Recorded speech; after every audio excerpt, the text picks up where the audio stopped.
Yes. Commissioner Ames Messenger. Mr. Yes. Thank you, Commissioner Chicas Guzman. We're just reopening. We want to know if you'd like to help us reopen tonight. Would you like to say yes? Yes. All right. Commissioner Coy, Yes. Commissioner Kenyatta Bay, Yes. Commissioner Mohammed, I'm sorry, Commissioner Scott Woodruff. Yes. Oh, Commissioner Mohammed, you're here. Awesome. Commissioner Scott Woodruff, Yes. and I'm in favor. This motion passes. Now, I'd like to welcome the JRTC at Reach Partnership High School and ask each of you to join us in the presentation of colors this evening.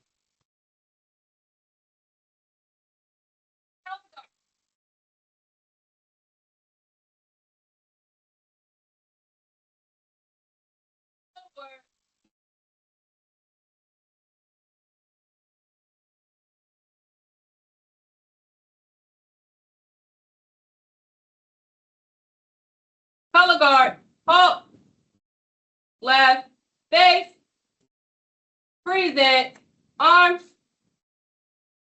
sir. Cadet Second Lieutenant Bowman from Reach Partnership High School, Army JRTC, permission to present colors, sir. Permission granted. Thank you, sir. Order, arms, house reverse, march.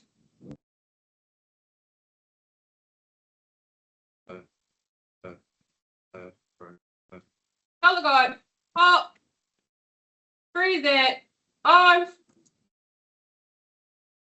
I pledge allegiance to the flag of the United States of America and to the republic for which it stands, one nation, under God, indivisible, with liberty and justice for all. Order, arms. Post.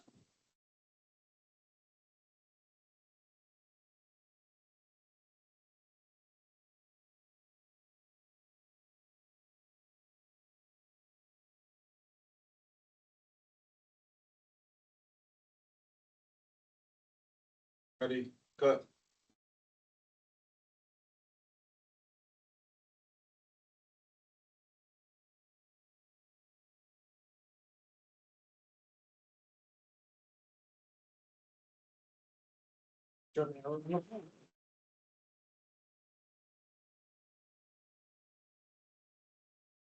Thank you guys so much.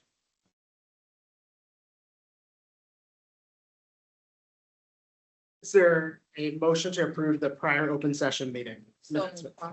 Thank you, Vice Chair Parker. Is there a second? Second, Chicas Guzman. Thank you, Commissioner Chicas Guzman. All in favor, Vice Chair Parker, Yes. Commissioner Ames Messenger, Yes. Commissioner Chicas Guzman, Yes. Commissioner Coy, Yes. Commissioner Kenyatta Bay, Yes. Commissioner Mohammed. Yes. Thank you. Commissioner Scott Woodruff. Yes. Thank you, and I'm in favor. This motion passes. Is there a motion to approve the closed session summaries? Ames Messenger, so moved. Thank you, Commissioner Ames Messenger. Is there a second? Second, Chicas Guzman. All right, thank you, Commissioner Chicas Guzman. All in favor, Vice Chair Parker, Yes. Commissioner Ames Messenger, Yes. Commissioner Chicas Guzman, Yes. Commissioner Coy, Yes. Commissioner Kenyatta Bay, Yes. Commissioner Mohammed. Yes. Thank you, Commissioner Scott Woodruff. Yes. And I'm in favor. This motion passes. All right. So this is the fun part of the evening, which I'm really excited about. We have a lot to celebrate. So actually I'm gonna yield this first part and recognize that I think one of the things that we love most here in Baltimore City Schools on the public board is that we have an opportunity to have a student board commissioner each and every year. It's a reflection of the will of our student board. Of our student throughout Baltimore City in terms of who they elect each and every year to represent them. And we've had the honor of working with Zaira Chicas Guzman this past year. So I'm going to turn it over to Commissioner Ames Messenger for this commendation, but we'd like to invite Zaira's family here to the center. I believe her father and is it your sister? Yes. And your sister, who are going to join us here at the center podium to help celebrate.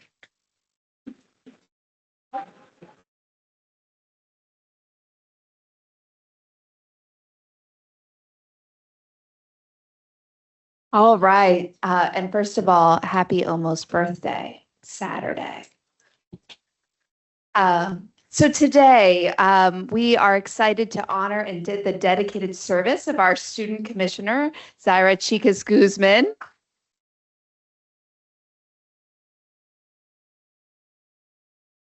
Student commissioners are selected by their peers during the annual leadership elections for the Associated Student Congress of Baltimore City, also known as ASCBC, and serve for the entire school year until their predecessor is elected. For the past year, Commissioner Chicas Guzman has maintained a high bar of excellence in driving change that is directly connected to what students want and need from their educational experience.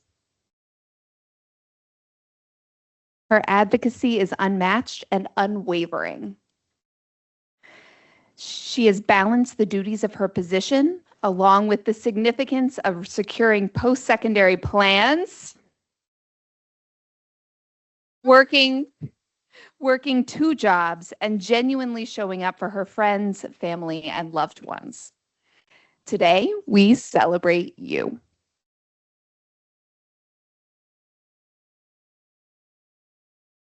This board of school commissioners is proud to have watched you grow into the very best version of yourself, because that is exactly what you deserve.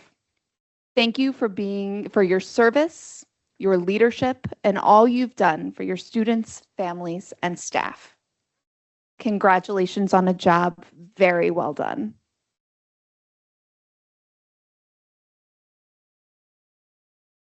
So, in recognition of your service, the board would like to present you with this proclamation from the Board of School Commissioners. We actually have. Let's finish and then we can go. Yeah. So additionally, to help you on your journey as a student as you enter your undergraduate studies at the University of Maryland, College Park, the board office is gifting you a new laptop.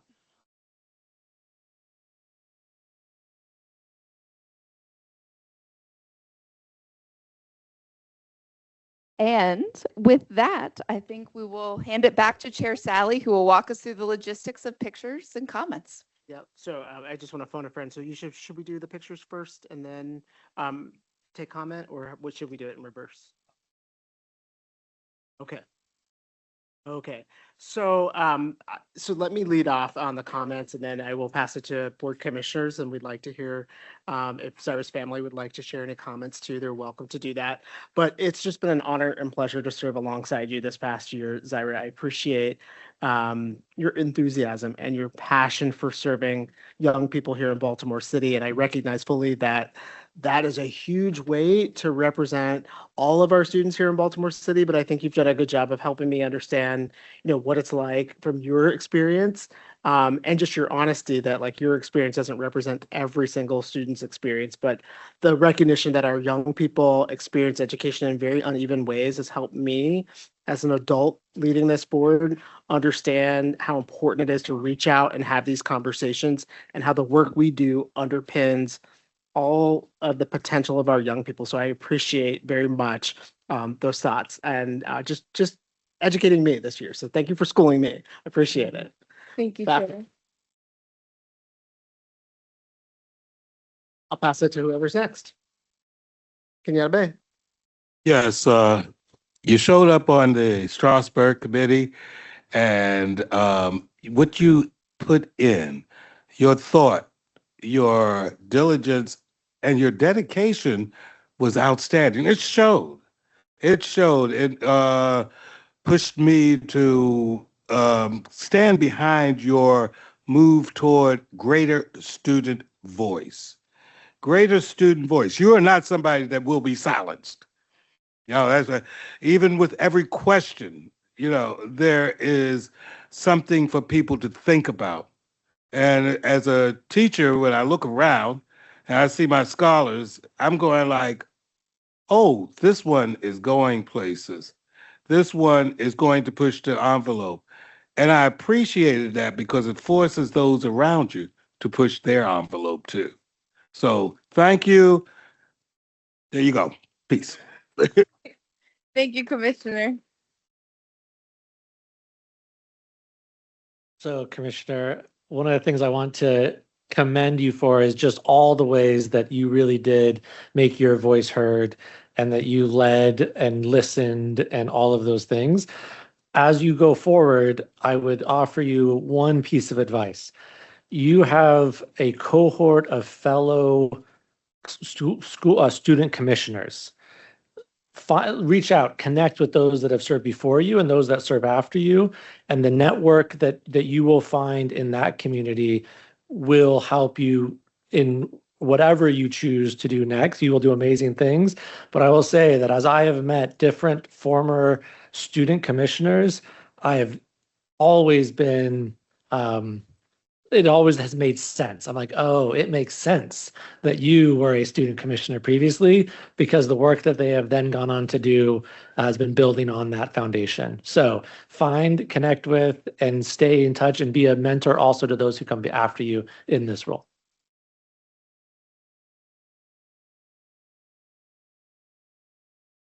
So, Commissioner, I will miss your bubbly spirit.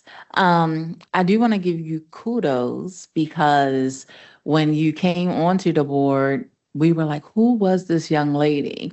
Students know, but many of the people in here do not know that Commissioner Chicas Guzman campaigned the incumbent. So we are in election years now, and we know how hard it is to unseat a incumbent. So I said, this young lady must be special. Another thing that I want to note is that you remained independent in the student voice. A lot of times in the student commissioner chair, I've seen and heard how student commissioners can kind of be influenced by adults. But I didn't see that in you. You held your own, you had your own opinions. I've seen you be the lone no voice. You were not afraid to actually represent your constituency, which is the students. So I want to hear that you are student president over UMD. I want to hear that you are running for county council or mayor or governor or any of that, because you have the fire and the spark and you influence people, and, people want to follow you. So never lose that. Never forget that.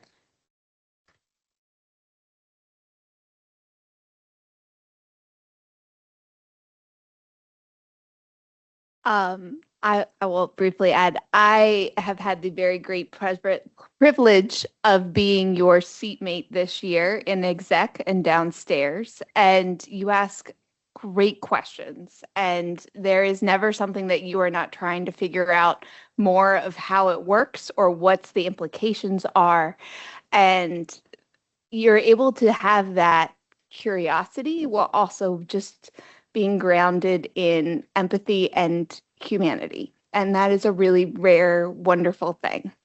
And I know a little bit about what you hope to do with life, and it brings me a lot of hope that you are going to make the world a better place. And as a parent with young kids coming up in Baltimore, I am confident, because you and the other students in ASCBC and all of the beautiful people in Baltimore City Public Schools who are taking time to lead, that you are going to make this a better place for my kids. And that really means a lot to me. And I am deeply grateful to have gotten to know you, and I can't wait to be blown away by the things that you will do and the places that you will take us.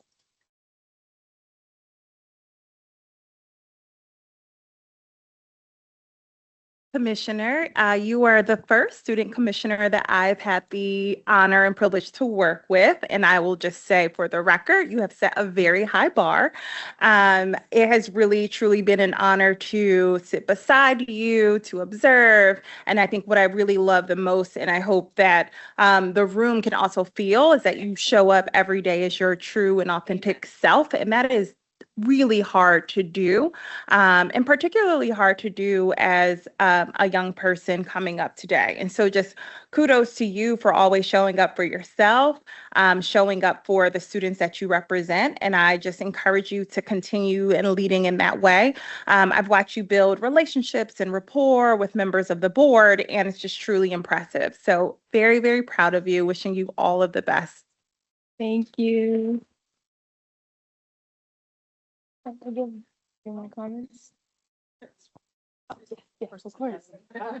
Sorry. I had to ask the junior team of my bosses if it was okay for me to go. So one of the things that I think is really important for folks to know is that Commissioner Chicas Guzman actually we started our relationship because she was a member of the CEO student cabinet. And as part of that cabinet, she really dug into issues. As one of the commissioners said, we've seen over the years how sometimes it's very easy in this seat to just kind of go along with what a group of adults might say to you. And I think from the beginning, Commissioner Chicas Guzman, you've always researched issues. You've had the stance of a learner in terms of your questioning, your bubbly personality. You came, even as commissioner, to the turkey pardon that I did. And while I love the turkey pardon, what the highlight this year was when all of your former classmates who were looking up at you, there were third graders and kindergartners, and they could not believe that somebody who went to their school was now a member of the Baltimore City Public School Board of Commissioners. And you were so just humble at that moment, but you were warm. It's how I've come to know you, your work. The other struggle that sometimes happens, that often happens when student commissioners come on board, is frankly their grades slip. And yours did not. And you had both personal challenges, you had the weight of this office, and you are representing us at the flagship campus of the University of Maryland at College Park. You did that by maintaining your academic standards. And I just have to say, with your dad sitting right here, you are just a beautiful person. You are not just smart, you are not just caring, but you really show a light in your service for others. And it has been a joy to share this seat with you, just like when you are in our cabinet. And I too know you're going to make us proud. So I'm going to get your signature now before it costs me to get your autograph. But I did have to say that because you're just such a well-rounded young woman. And I love just how you shine. And you have just contributed so much to our board, as well as to our district. And we're not going to lose track of you.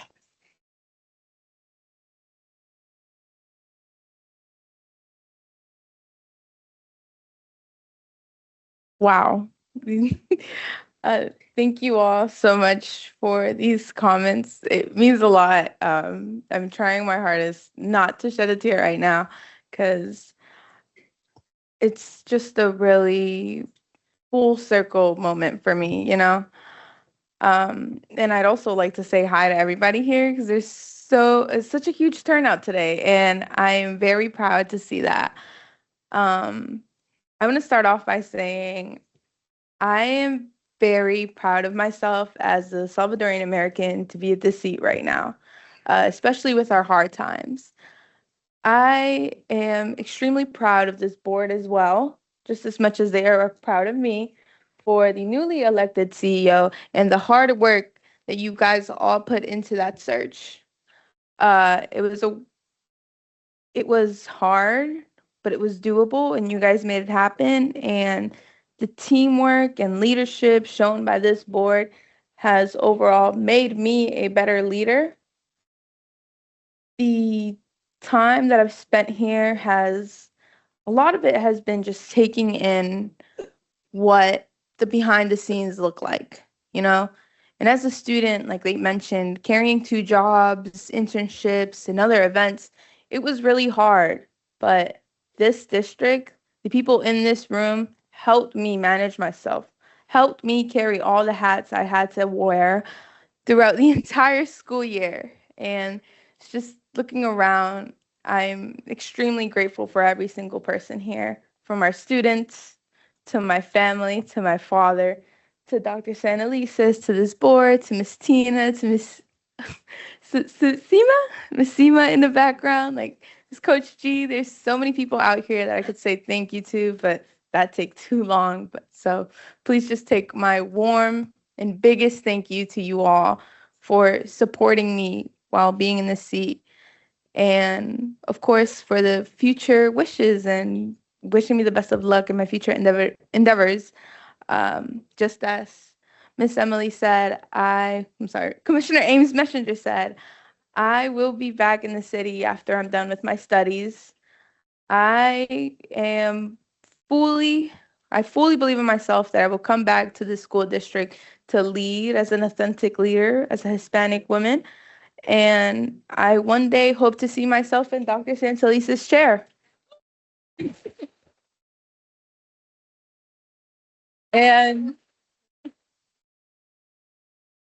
not only in her chair, but I want to get to experience much more than our city, you know, because I think the city has built me to an amazing young lady who is capable of so much outside of just here, and I can't wait to explore. And that is all thanks to the 12 plus years of education that I've had here and all the help I've received. And yeah, I also want to give a special shout out to Miss Tina, Miss Monique, and Coach G once again, because they really held my hand one-on-one throughout my entire 10 months of being here. I just couldn't have done it without them, in all honesty. The advice that they would give me, they'd show up for me, they'd make sure to check up on me and just try to help me as much as I can. And I'm beyond grateful. And I'm also really grateful for my principal who pushed me for this role. She really said, you deserve that seat. I want to see you there. You have to fight for this election. And I did it, and I am here thanks to her. And most importantly, I'm here because of my family. I'm here because of my father, who's standing right in front of me, and I'm going to try not to cry, but he's a really hardworking man. And if it weren't for the liberation that he gave me to put myself out there, I wouldn't be here. And I hope that little Diana sees it and that I'm a good example to her. Thank you.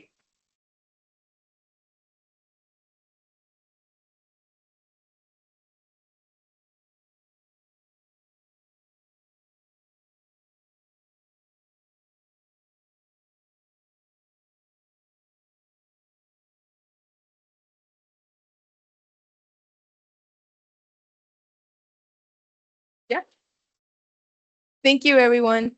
So before we do pictures, I want to ask, would your dad like to say a couple of words? I know it'll be translated this evening, if he'd like to share a couple of things.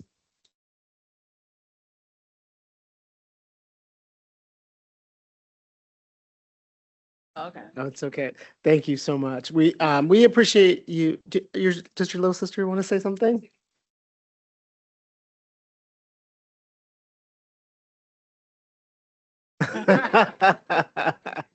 She's shy. That's all right. No, but we really do, from the board's perspective, we appreciate the partnership with you as Zyra's father and family for allowing her to join us and to support all of the good work. We know behind all of our young people is a caring community, and there's not only her dad who's here, her sister, but so many adults who were named here in the room, here in city schools, who wrap their arms around each and every one of our student commissioners, and it's been no different with Zyra. So we're very thankful for those folks too. So without further ado, we're going to do pictures, and I believe we're going to do them right here. So yes, go ahead. After we have my picture with the board, I was wondering if I could also get a picture with our ASCBC crew. Absolutely, ASCBC Thank is you. really important. So why don't we queue up maybe ASCBC over here right quick so we can move everything along this evening. Does that sound good? Yeah. All right.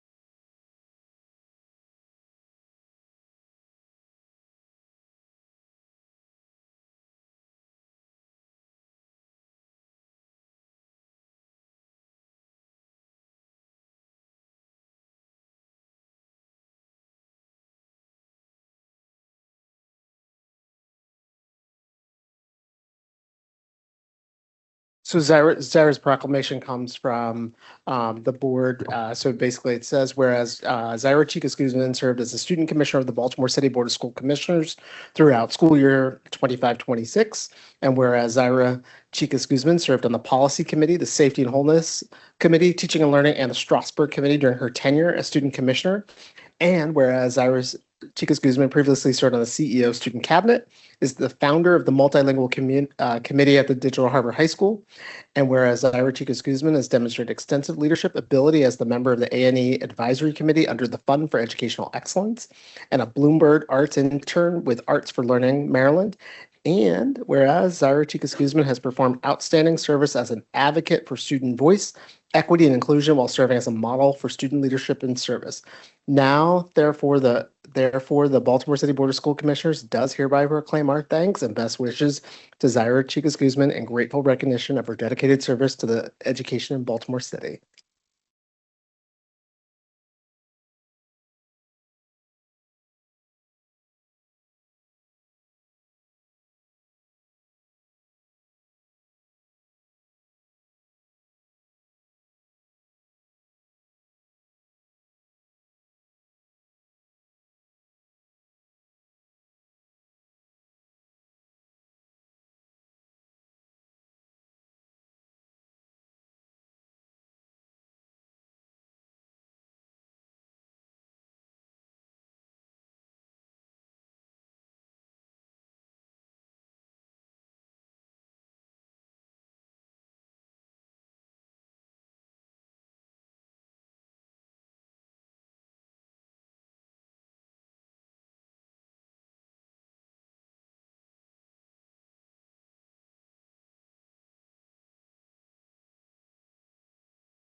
All right. So as Zaira makes her way back to the seat, it's actually I'm passing the mic to her to pass the torch this evening.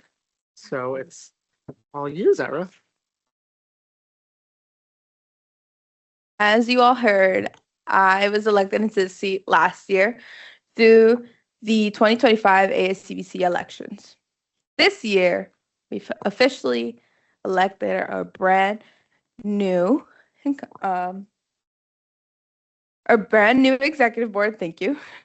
And it is my pleasure to announce the results of the 2026 ASCBC election. First, congratulations to all the candidates who stepped forward to represent their peers and run very thoughtful campaigns. I couldn't be any more proud. Your commitment to student leadership is something to be very proud of and something that I personally am really happy about. It brings me tears. But anyway, please join me in congratulating our newly elected student leaders as we welcome those. Please stand as you are mentioned and your name is called. Or raise your hand. Elected as student commissioner for Baltimore City School Board, Taylor Flairling Taylor from Western High School.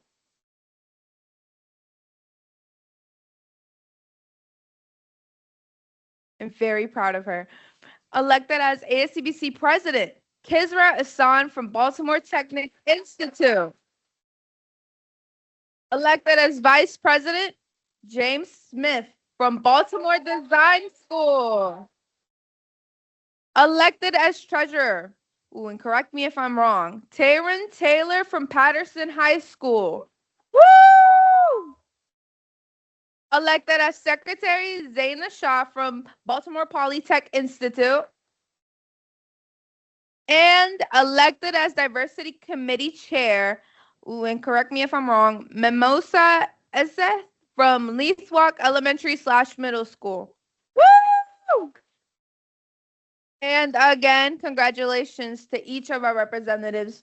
We look forward to your leadership, your advocacy, and ideas you will bring this year ahead. We would also like to extend a heartfelt thanks to the City Schools Youth Engagement Team. Woo! Led by the amazing Director of Community Engagement, Miss Monique Sims. Woo! And managed by Youth Engagement Specialist herself, G Young, affectionately known as Coach G. We recognize the incredible undertaking it is to create a space where students feel heard, seen, and valued. The impact of our district's investment in youth leadership opportunities is evident in every student elected this year and every student that will be inspired by them afterwards. Thank you to the youth engagement team. Really special thank you for the work you do in uplifting our young people. Thank you. And congratulations to everybody who is newly elected. That concludes the ASCBC comment. Thank you so much. I really appreciate that. And I just, as you close out that section, I just want to lift up one more commendation for elected as middle school executive, Jose Reyes from Leith Walk Elementary Middle School. So we got one additional. All right, as we turn the page this evening, I think I'm up next here, is one of the board's 7 priorities is implementing policies, practices, and procedures that foster a welcoming and inclusive academic and professional environment. Through this commitment, we celebrate the differences that make our community vibrant, strong, and united in purpose. This month, City Schools proudly recognizes its LGBTQ stakeholders in honor of National Pride Month. Pride is celebrated annually in June to honor the LGBTQ plus community and commemorate the 1969 Stonewall Uprising in Manhattan. This month houses a celebration of identity, resilience, diversity, as well as equal rights. As we gather this evening, we recognize our students, staff, and families that belong to the LGBTQ plus community, as well as those who work to create safe spaces for these communities to thrive within our district. We ask that you please scan the QR code you'll see up on the screen to learn more about the history of this celebration and to review recommended reading materials for our students. I'm going to pass it to the Vice Chair for our next commendation. All right. June is a special time to celebrate our nation's journey towards freedom for all. As we will not be in person at our meeting on June 16th, we want to take a moment and recognize Juneteenth. On June 19th, 1865, federal troops stormed Galveston, Texas, to share the message that all enslaved people were now free. 2 years earlier, Abraham Lincoln signed the proclamation declaring that all enslaved people in the Confederate States shall be then and forever free. In Texas, this newfound freedom spread slowly. There was little military conflict in the state, and only a small number of Union troops present to enforce the order. Law enforcement arrival that June signaled freedom to some 250,000 enslaved people. Texas became the first state to make Juneteenth an official holiday in 1979. Today, we celebrate the monumental moment across the country thanks to President Joe Biden establishing Juneteenth as a federal holiday in 2021. Please join us in celebrating a new era of freedom in the United States.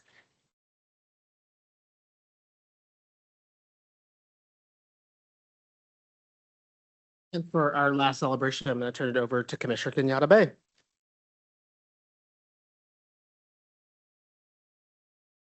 Lastly, we'd like to celebrate the outstanding work of the Office of Communications, Engagement, and Enrollment, and its commitment to authentically sharing the stories of our students, schools, and communities.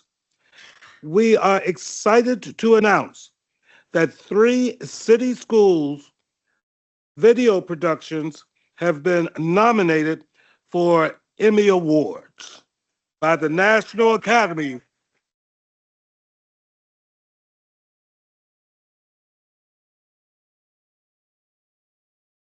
by the National Academy of Television Arts and Sciences, National Capital Chesapeake Bay chapter.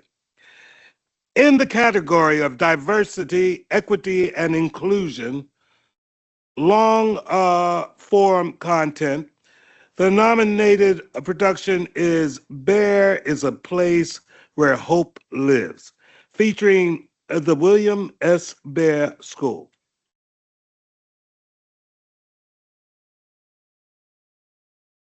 In the category of education and schools, long form content, the nominated production is City Forever, a short documentary created by the City School Students Media Team.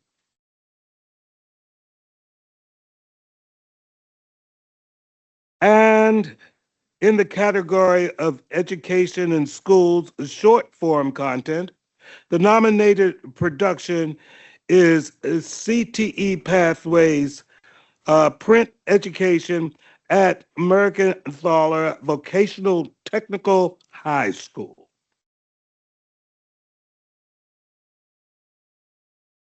These productions will compete alongside work from television stations, production companies, and other media professionals from across the region. We would like to offer special recognition to City Forever, which was created by members of the City School Student Media Team and was previously selected for screening at the Baltimore Public Media's new Next Film Festival in October of 2025. Congratulations to the students, educators, staff, whose creativity and dedication help bring these stories to life.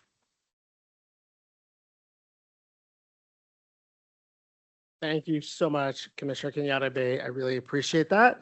And as we close out this section, I just want to also one more thank you to our outgoing president at ASCBC for their service too. So thank you to all of our, would you take a moment to stand up?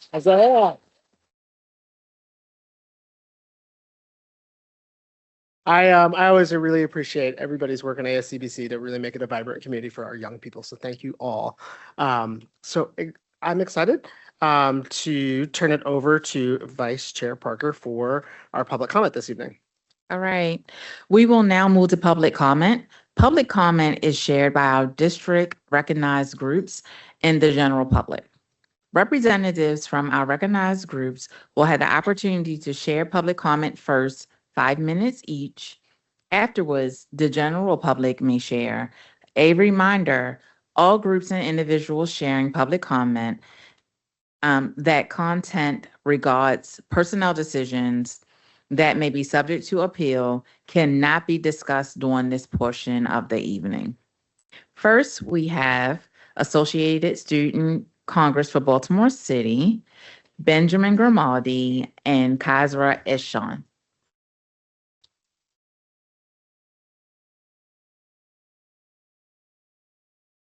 Either. Yep.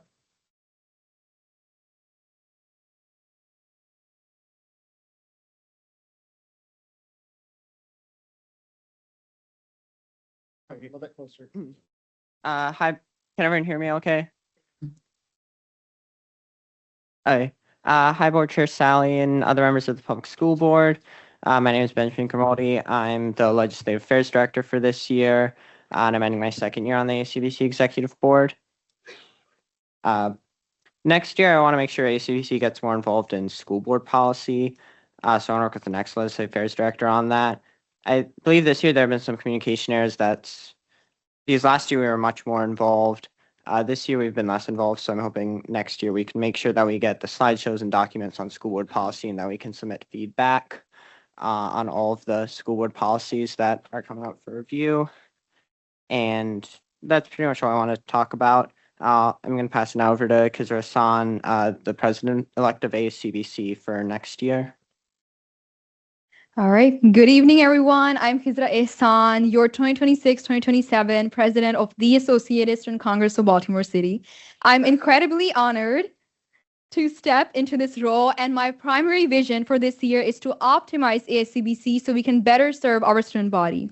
To achieve this, we are giving our currently unstructured ad hoc members specific targeted roles next year by introducing 8 brand new positions across 3 key departments.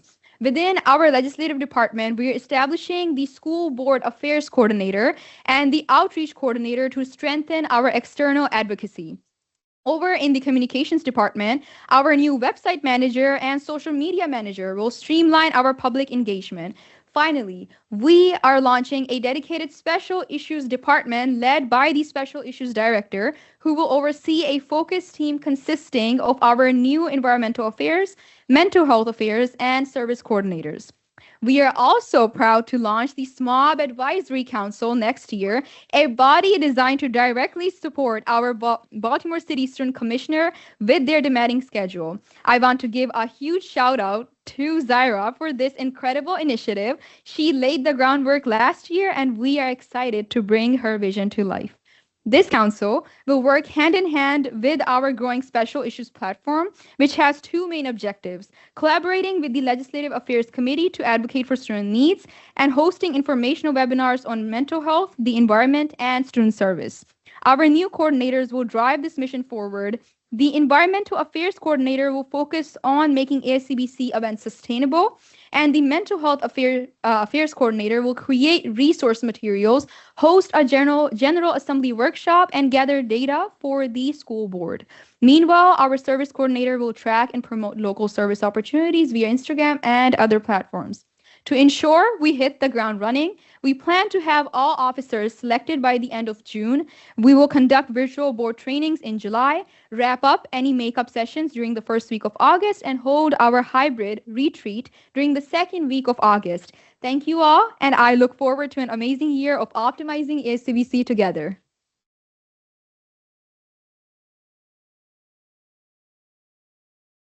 Thank you.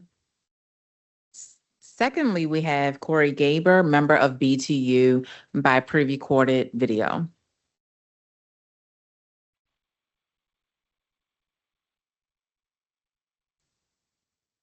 Good evening. My name is Corey Gaber. Tonight, I'd like to issue a challenge to the board. Let's use this leadership transition as a moment to reflect on city schools' relationship with screens and technology in the classroom. A Pew Research study found in 2022 that nearly half of teens use the internet almost constantly. The researchers also analyzed international testing data showing that lower achieving students are the heaviest users of social media. Meta and Google are paying out hundreds of millions of dollars in court-ordered rulings for misleading consumers and causing harm to young people, and that number is expected to skyrocket. In a decade or two, we may look at the tech giants of today like the cigarette companies who knew the harm their product was causing internally, but doubled down on the harmful elements and lied publicly in order to maximize profit. As one Seattle journalist said, "Ed tech is just big tech in a sweater vest." It's not just social media usage specifically. A 2020 study from UCLA examined the impact of a 1 laptop per child program and found that increasing children's access to computers and internet did not improve educational outcomes. A report from the OECD looked at PISA tests and found that investments in computers resulted in no noticeable improvement in scores. The OECD's education director said, quote, "If you look at the best performing systems, they've been very cautious about using technology in their classroom. Those students who use tablets and computers very often tend to do worse than those who use them moderately." A review by JPAL found that initiatives to expand access to computers don't improve K-12 test scores, and even small daily amounts of digital device use in the classroom are negatively related to reading comprehension scores. In response to this growing body of evidence, 17 states are considering bills to pump the brakes on technology use during school hours. BTU applaud the board's recent policy work to remove cell phone usage in classrooms. However, we're alarmed by various decisions that lean even deeper into screen time instead of stepping back. Wit and Wisdom's new reassessments now have to be done on the computer, and next year's quizzes and question sets will also be mandatorily moved to a screen. Many curricular tools aren't fully paid for by the district, leaving schools the option to pull from their budget to purchase actual textbooks or opting for the free online version. Given the current budget pressures, we're incentivizing schools to choose more screen time instead of less, even if it results in harm and worse academic outcomes. We're under-resourced and educators are overwhelmed, so management believes they'll be saving staff time by allowing the computer to do much of the grading and differentiation. This is fool's gold. Learning is fundamentally based on human connection, and we're robbing students of the opportunity to learn how to connect with their peers in real life instead of Instagram, while also dehumanizing the job of teaching. While the motivation behind these efforts are not intentionally evil, they are short-sighted and ignorant. One of the Kirwan Commission's key noticings was that educators in high-achieving countries are only student-facing 50 to 60% of the day, whereas in city schools we're around 80% student-facing. This leaves insufficient time to grade, collaboratively plan, and actually finish the day's work within the hours we're paid to work. The answer to a lack of necessary time and resources are smaller class sizes and more planning time, not a deeper reliance on technology that's failing to raise student achievement and is harming young people. What can we do about our increased reliance on technology from immoral for-profit corporations? Well, first, stop crying poverty and join BTU in Annapolis to demand that the ultra-wealthy and corporations pay their fair share in taxes. Everyone knows this all ties back to funding. We can't make class sizes smaller, increase planning time, offer small school models, a full complement of after-school activities, and do legitimate, research-driven, human-based academic interventions without more money. Second, support BTU's effort to overturn Maryland's no-strike law. This is actually an area of interest convergence. Workplaces with the right to strike end up with shorter and therefore cheaper contract negotiations, since the balance of power at the table is more equitable. A recent study published by the National Bureau of Economic Research examined educator strikes and found that they increased pay, caused additional per-pupil spending, and lowered class sizes. Districts with the right to strike end up with more resources for their students and therefore higher student achievement.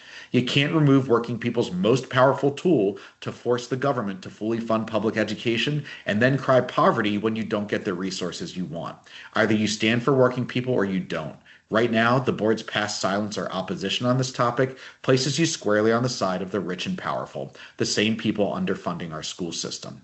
Third, stop investing in screens and follow Sweden's lead, who's diverting those technology investments into paper textbooks for every student. Fourth, form a joint work group with BTU, Pizzazza, and members of the Digital Equity Coalition to analyze students' actual screen time across grades and discuss opportunities to minimize or eliminate that screen time. Some districts are instituting screen-free Fridays and other creative efforts that aren't dependent on a new infusion of funding. We're not in lockdown anymore. We don't need to continue policies and investments designed to address buildingless schooling, especially when an onslaught of research is proving those well-intended efforts to be neutral or even harmful. Please accept BTU's invitation to collaborate on this important work, and please spare my daughter Violet, who will be entering kindergarten next year, a dehumanizing educational experience that prioritizes interaction with a screen over interaction with other humans. Thank you. Thank you. Third, we have Jason Green, PCAB Chair. Live recorded video.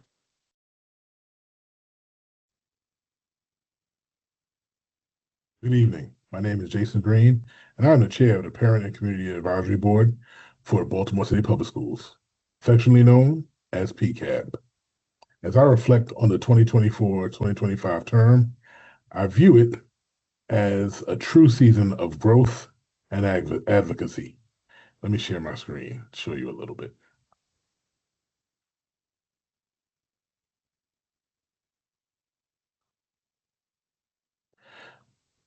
Our mission was clear: to ensure families, especially those historically disconnected from decision-making, have a powerful, undeniable voice at the table. Over the last 2 years, we've successfully transformed PCAB from an advisory group into a true cornerstone of accountability, partnership, and community engagement. We have built a village, and this report highlights the incredible milestones we achieved together.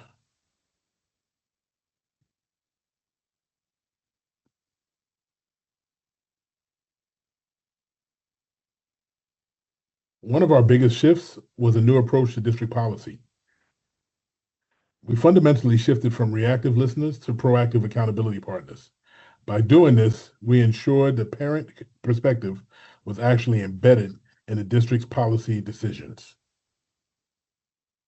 To address systematic inequities, PCAB launched a comprehensive survey collecting critical data on safety, commute times, and access. Of all survey participants, 82% identified as parents. We learned that 60% of our children rely on MTA bus services daily. Alarmingly, 55% of parents reported their child missed school due to late or missed buses. We also found that 45% of our students do not feel safe during their daily commute. Furthermore, 66% of families reported unclear or delayed communication from transit providers. We turned this data into action by bringing our findings directly to meetings with Maryland Transit Administration, MTA, and City Schools Transportation Lead, Jacinta Hughes. We secured real results, including the MTA creating a dedicated guide for families on the new C-Say safety app. The MTA also committed to adding safety reporting information directly to physical bus stops citywide. Finally, PCAB proposed a youth-driven poster contest to the MTA, tapping students' talent to promote safety and awareness. Our advocacy extended far beyond the boardroom and directly into the legislative sphere. Standing in solidarity with community voice members and advocacy organizations, PCAB took a firm vocal stance. Through collective action, we successfully defeated a proposed bill, SBO 554, protecting Baltimore City students and their family. We also mobilized parents to testify at local and state levels. This included participating in the 5th annual Blueprint Day rally in Annapolis to advocate for full public education funding. PCAB's presence outside the boardroom has never been stronger, meeting families where they are. We engage families directly at 2026-27 middle school and high school choice fair. We were active and grounded and on the ground during the summer 2025 Mayor's Block Party events at Mayor Brandon Scott's Back to School kickoff. We supported the school supply giveaway and special need resources health fair. We also secured strategic partnerships with organizations like the Baltimore Tool Bank for major events like Artscape that we participated in this year. None of this work would have been possible in a silo. The success of PCAB is deeply rooted in the strength of our partnerships. Today, I step down with complete confidence, proudly passing the baton to incoming chair-elect Ms. Shartae Anderson and the incoming executive board. They are prepared to elevate PCAB to even greater heights. I will continue to support the village as immediate past chair, cheering on phenomenal work yet to come. The groundwork has been laid, the relationships are strong, and the community is engaged. As Baltimore City Public Schools transitions into a new chapter of leadership, PCAB stands ready. We look forward to welcoming Dr. Jermaine Dawson. Thank you for the privilege of serving as your chair and supporting your voice in education. Have a great rest of your school year and a wonderful summer. All right, thank you. Fourth, we have Sheila Billups, CCAC Chair, live in person.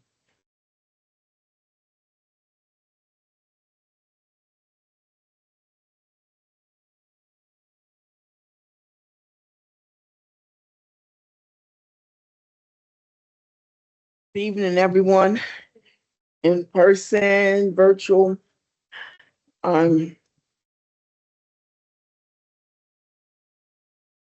I'm sorry, see, because I knew you wouldn't mind.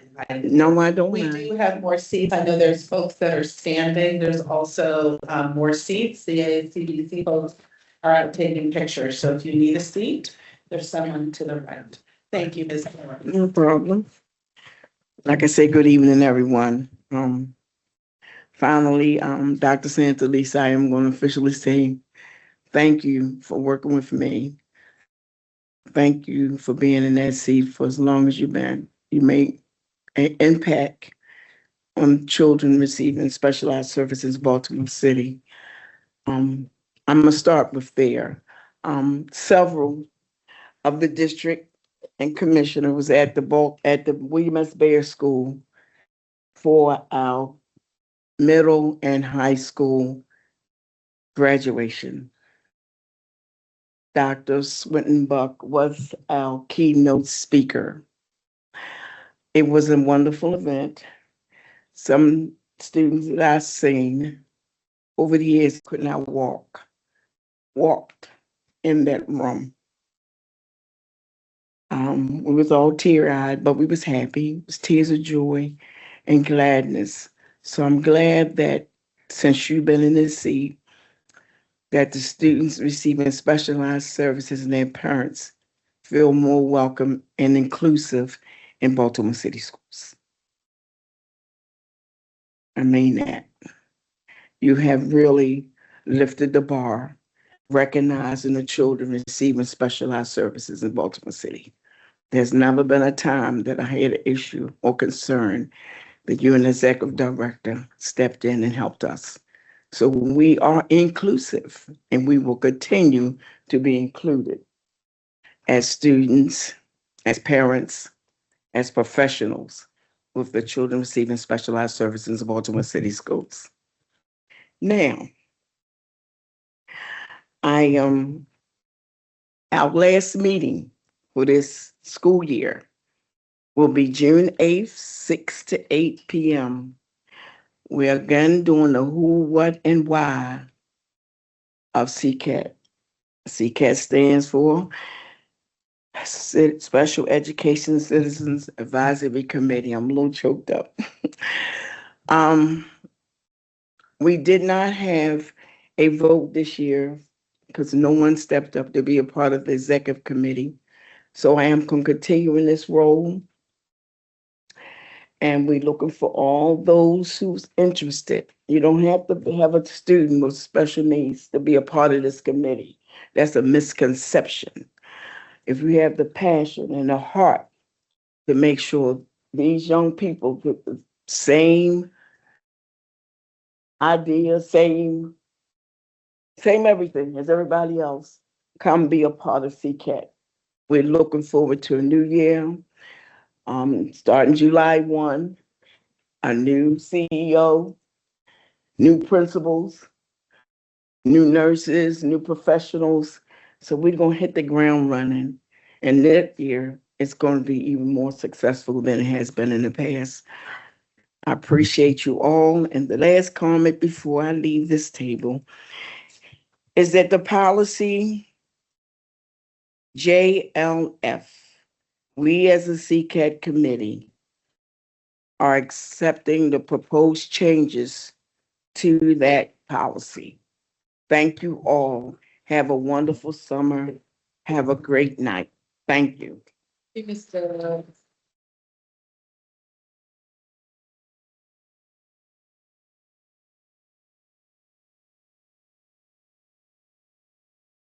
All right. Fifth, we have Everett Johnson as me, Chief Shop Steward, live in person.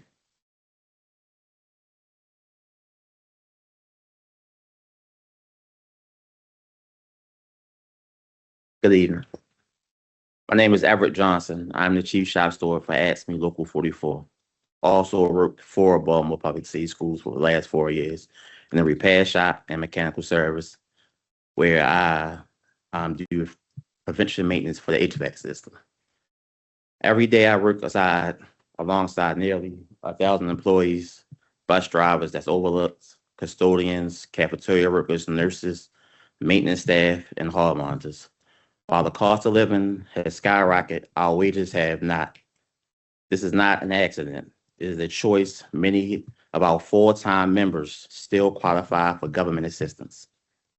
That's a shame. At $17 an hour, too many of our families cannot sustain a living in Baltimore City. In the city district of Philadelphia, the same work that we does, they're starting off with $20 an hour.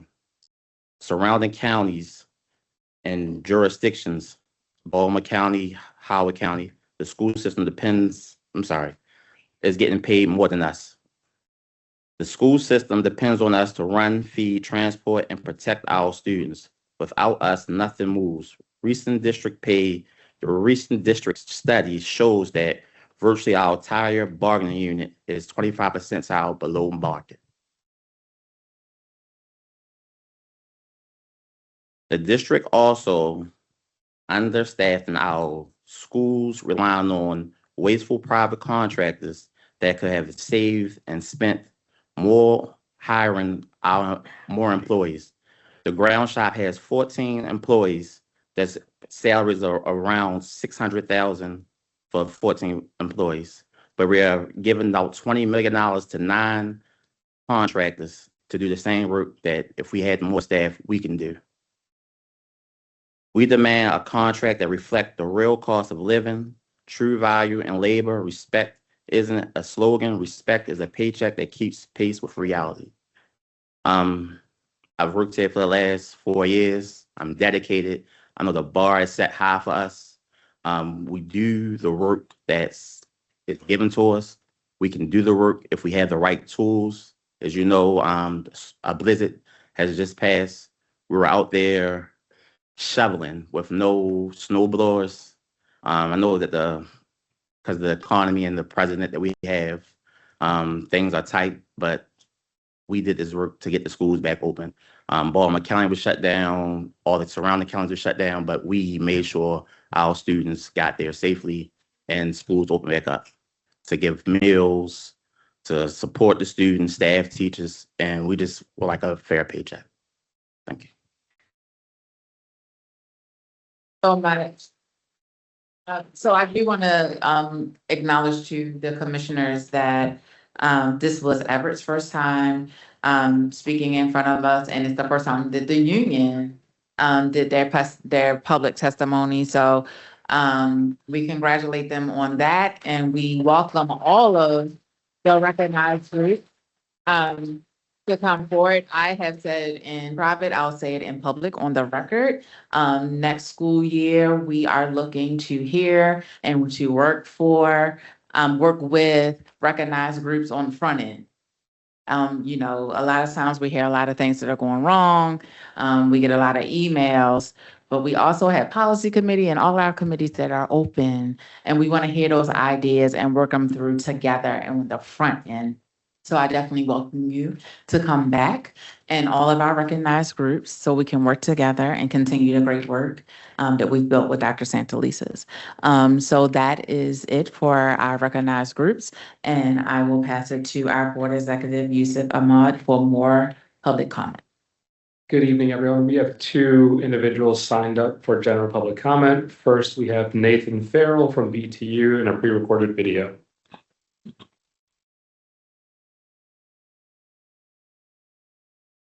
I'm a teacher, member of the Baltimore Teachers Union, and I'm on the contract negotiations team for the teacher chapter of the BTU. As you know, we're in the middle of contract negotiations with you all, the board, and the BTU submitted a proposal today that I wanted to share with you all. It's titled Interpretation and Translation Stipend Rate, and it's part of our compensation proposal, and I'll read the proposal to you. Multilingual bargaining unit members asked to interpret orally during the school day, unrelated to the bargaining unit member's assignment, shall be additionally compensated at the stipend rate established in 5.1I of our contract, available in 15-minute increments. Multilingual bargaining unit members asked to translate written documents, flyers, etc., shall be compensated at a rate of 8 cents per word. Accepting interpretation or translation requests shall be voluntary. That's our proposal. We would love the board to reach out to President Brown or members of the BTU bargaining team for any questions you have related to any of our proposals. Our proposal comes at a crucial time for immigrants and multilingual families in city schools. And I want to acknowledge the important work being done across the district to improve language access for immigrant and multilingual and newcomer families. From school leaders who create welcoming front offices to educators and school-based staff who are doing the translation and interpretation services, to our central office staff who are leading the amazing work with the Language Access Work Group. There are so many deeply committed city schools employees ensuring that families can fully engage in their students' education. Walking into a school with a bilingual front office staff, translated materials, interpreters who are available for meetings, it sends a powerful message to families that you belong here. But a sustainable language access strategy has to include compensation and retention. Right now, bilingual educators and support staff are routinely asked to work above and beyond their assigned duties without meaningful compensation. Our office assistants are often simultaneously serving as interpreters, attendance monitors, social workers, while earning wages that they will tell you are unsustainable. Our teacher chapter members are being pulled for translation, interpretation duties during their lunch planning before and after school continually. That's why this contract proposal matters. Language access cannot depend on unpaid labor and goodwill. If city schools are serious about serving immigrant families, then investment in hiring, compensation, and retaining bilingual educators and support staff must be part of that strategy moving forward. We'd love to hear questions from you. We are bargaining this contract with the board. Please engage with us. We welcome it. And thank you so much for your time tonight. Just before we move forward this evening, I just want to thank the members at BTU for being willing to work with our staff here at Baltimore City Public Schools on the union negotiations and recognize the effort that both sides are putting into those negotiations. So thank you. I apologize. We have 3 signed up, not 2. Next, we have Wanda Mitchell, live in person.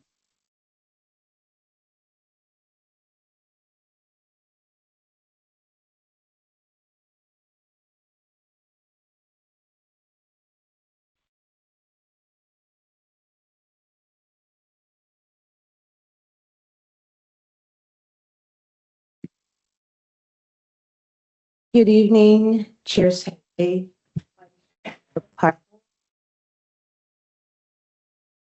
Let it go.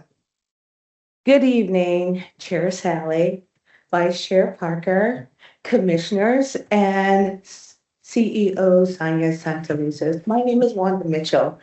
I am a longtime Baltimore City Schools parent and a member of Baltimore Advocates for Arts Education, also known as BA for AE. I am here tonight to respectfully follow up on BA for AE's request that the district make its school budget development guidance publicly available on the district's website, as was done in previous years. Since March, families and community members have made multiple efforts to engage the district on this issue. On March 17th, BA for AE submitted a request for public comment regarding budget guidance transparency, but did not receive a response. On April 21st, a follow-up letter was submitted and read into the public record, outlining the importance of public access to the staffing guidance and budget development rules, principles used when building school budgets.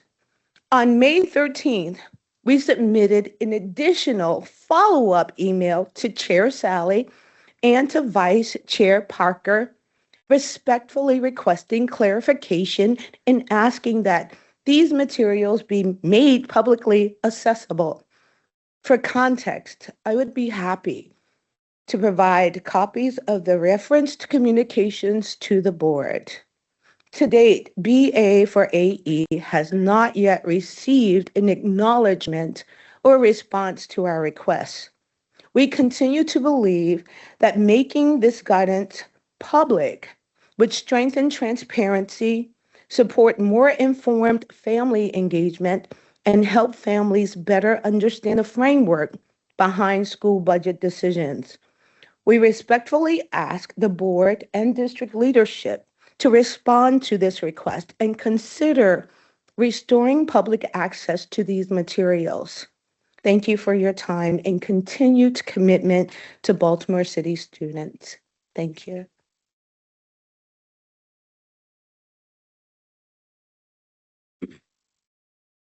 Lastly, we have Eddie Hawkins, President and CEO of Our Pathway Forward. And I'd also like to add that Mr. Hawkins was the student commissioner in the 2014-2015 school year.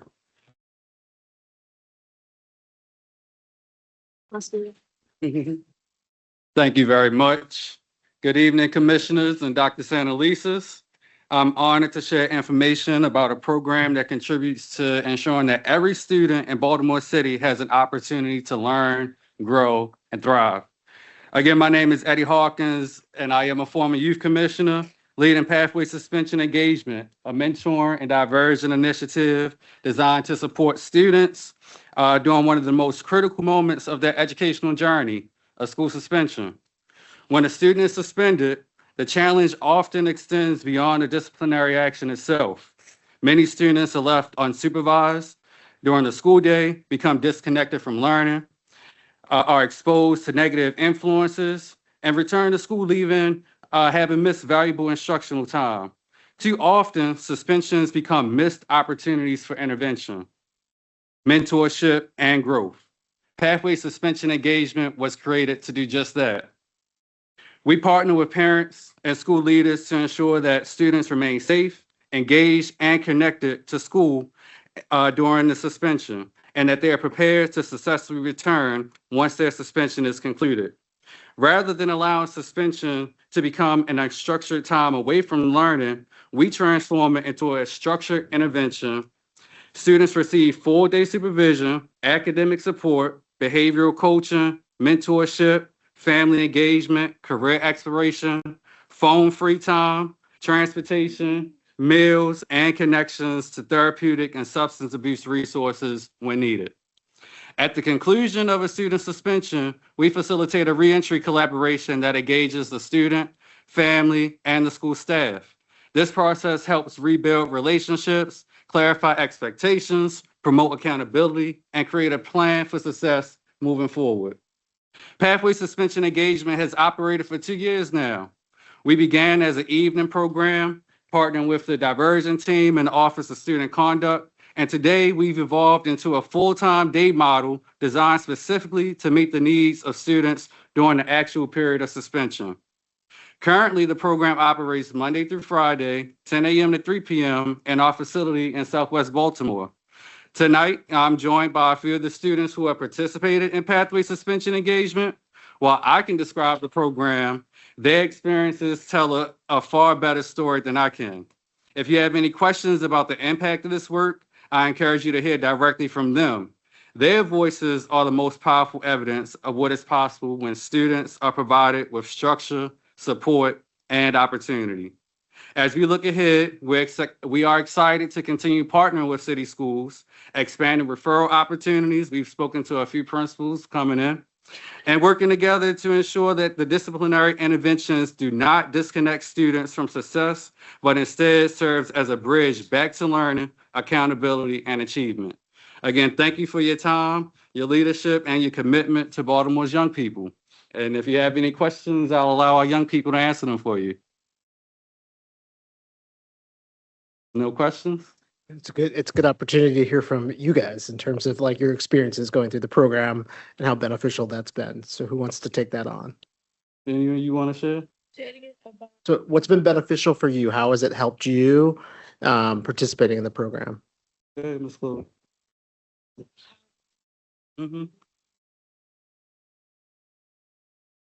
How the program helped me through my suspension, the program helped me through my suspension because Mr. Eddie, as in my mentor, he helped me. He took me up to Baltimore City Board of Schools to change my schools and get me back into a different school, which is Emerson.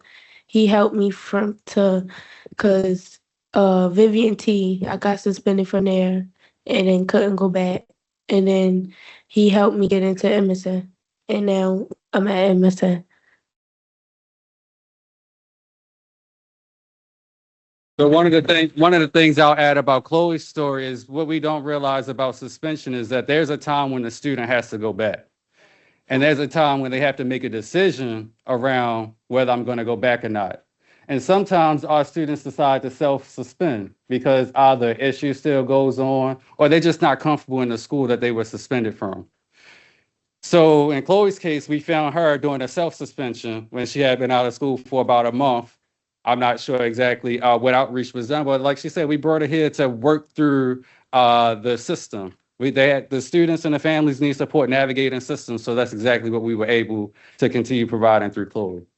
You want to add something, Mikhail? You sure? You want to add something? Our Pathway Forward program helped me.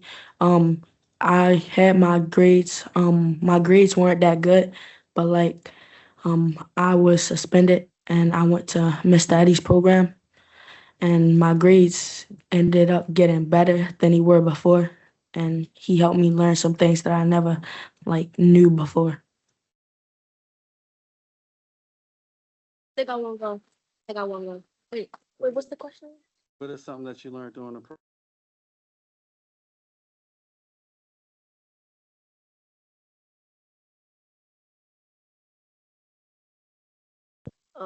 One thing I learned from the program is like how to maintain my maintain my attitude and how to move on to things that really wasn't meant to be there.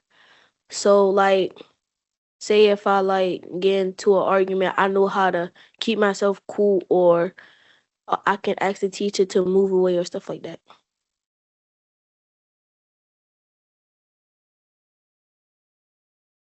So thank you again. Do you have another question? Oh, No, I just want to thank you for the work that you're doing and thank each one of our young people here who are investing in themselves, right? Investing in their education, their future, the mindsets that really allow our young people to succeed. And so I know the journey is not easy, but what I'm hearing about re-engagement after a period of disengagement in schools is commendable on your part. So that's a kudos to you, each and every one of you guys. So thank you for your support for these young people. thank you. And I look forward to seeing you all in committee soon. Thank you. All right. That concludes public comment. All right. All right. Oh, and let me turn it over to Commissioner Coy for just a moment. Just one comment on the previous discussion around the budget and the budget book. I would love for the board office to make sure that we have contact information because the board is considering currently the schedule for policy items for the upcoming school year. And one of the items that is on for the policy committee does relate specifically to the budget policy and some of the budget planning. And we always seek groups to provide comments and insight into that. And would love to make sure that if that draft item is scheduled for the fall, as we're currently contemplating that connection is made and the insight into that process is followed through. Because certainly the desire of the board is to be really thoughtful and deliberate about the budget planning process. And we thank you for your comment. Right. So that takes us to the very end of public comment this evening. We'll now move forward on our agenda to item 4.01 through 4.10, which is the approval of the personnel employment and payroll. Is there a motion to approve the PEP? So move, Parker. Thank you, Vice Chair Parker. Is there a second? Second, Kenyatta Bay. Thank you, Commissioner Kenyatta Bay. All in favor, Vice Chair Parker? Yes. Commissioner Ames Messenger? Yes. Commissioner Coy? Yes. Commissioner Kenyatta Bay? Yes. Commissioner Mohammed? Yes. Thank you, Commissioner Scott Woodruff? Yes. Commissioner, I think that takes us to the end of our commissioners. And I'm in favor. This motion passes. I'll now turn it over to Dr. Santelises, which will be her last and final CEO comment. In this form, she's still got days on the Yes, the clock. I do still have days on the clock, but it is my last official board meeting, and I want to thank the board for indulging me just a little bit this evening. First, I would like to take some time to acknowledge leadership at the central office and partner level. And part of why I want to do this is because oftentimes we have our spaces within Heart of the Schools where we acknowledge our school leaders. And I have the opportunity, hopefully, probably should do it more, to tell cabinet just how amazing they are. I still contend that I have the best cabinet anywhere in the country. But there are people in this work who might not have a chief title. They might not sit in cabinet meetings, but their roles and their work have distinguished themselves over a period of 10 years. And often these folks end up having to come in direct contact with me, which is not always a great thing. There are people who would prefer to not see my name in their phone. There are people whose lives would be much calmer if Dr. Santelises didn't know their name. But these people are certainly not everyone in the organization. I couldn't line up, 100 people. But there are folks who, over the course of 10 years, I think it is important for me to take the time to acknowledge. And so I want to just beg your indulgence for this evening while I get a chance to acknowledge, celebrate, and let each of them know that I know they did more, and that I know they often stood for their chiefs, for others, and still never said, this is not my job. They never said, this is not my reporting line. They did what they needed to do, and our district is better for them having been here. And I have been blessed because they make me look good. So I'm going to ask Seema Shaw Nelson if you could help me with, I'm going to say folks' names, but I can be, Chief of Staff has them. Are you going to hand them? You don't have to. I was going to ask Seema to. Oh, okay. So you and Yusuf had it all. Oh, okay. Well, Seema, you're off the hook because the Chief of Staff is going to take it. Okay. So I would like to take the time to do this. And I know some people may not be here. We have folks who certainly should not come back from vacation for this. We'll make sure they get their recognition. But I would like to start from the Office of Information Technology, Executive Director Elvis. Elvis, I always call you Elvis. Is it Taya? Thank you. Elvis, Taya, please come forward.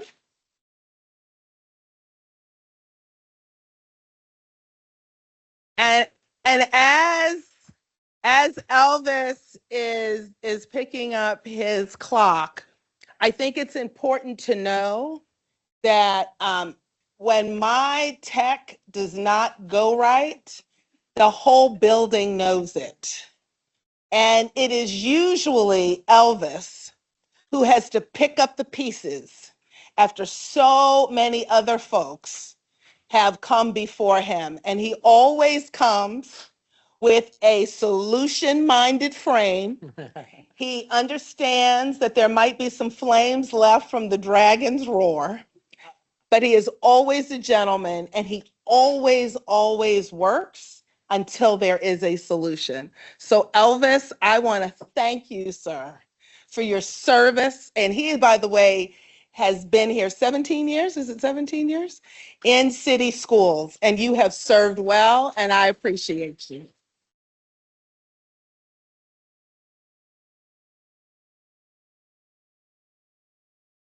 Next, from the Office of Legal Counsel, we have Senior Counsel Rebecca Burney.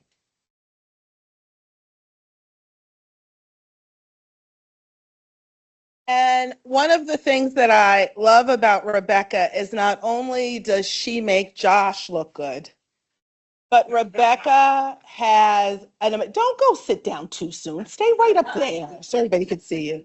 One of the things I love about Rebecca is that even though she has an amazing legal mind and she has helped raise the standard of performance of the legal office, she has a genuine warmth that radiates from her, and she brings the personality, the care to a profession that could just be one of regulations and letters and words and strikeouts. And she actually shows what it means to be someone who cares about people. So thank you, Rebecca, for helping make our legal team better, making Josh look good, and making me happy all at the same time. Thank you, Rebecca.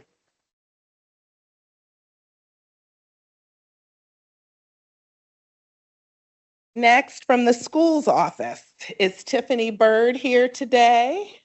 Is she here? So Tiffany has served city schools for nearly 26 years, and her performance as Director of Interscholastic Athletics has been exceptional. What a lot of people, don't go back to your seat. Y'all keep going back to your seat. Just stay right there. And one of the things that people don't always understand, they understand it in places like Texas and Alabama, but it is true in Baltimore, and that interscholastic athletics is actually a very political position.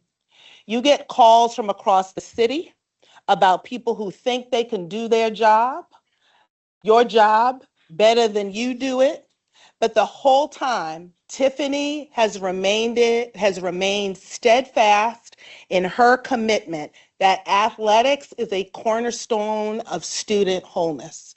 She has made sure she has helped us bring equity for our young girls and women to the field. We have been cited for decades for our Title IX noncompliance with regards to offering young girls sports opportunities, and Tiffany has been vital in that effort. And then finally, poor Tiffany pulled the Joker card and got a city school CEO who had the audacity to say, I know you don't have enough to do full athletics across high school. I want you to do more, and I want you to do middle school athletics. And Tiffany looked at me like I was nuts, but she said, yes, ma'am. And most importantly, she and her team did what no one thought was possible. She did and took the vision that I had of young adolescents not spending time training for crime, but training for bocce and training for cross country. And now we have, what was the last count of middle school? How many middle school students? 4,200 of our early adolescents in Baltimore City now have access to athletics because of this woman's leadership. Thank you, Director Byrd, and I apologize for all them tight conversations.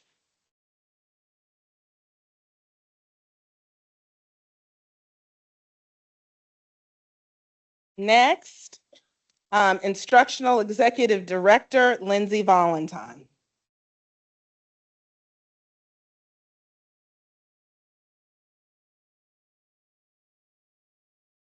In the course of her 18 plus years with city schools, Lindsay has been both a middle school principal and a model instructional leader executive director.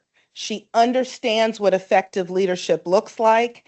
And I want you to know that Lindsay, as an ILED, it is very easy to say, we'll go through Dr. Plaisto's A, but Lindsay is one of the people who gets the call directly from the CEO.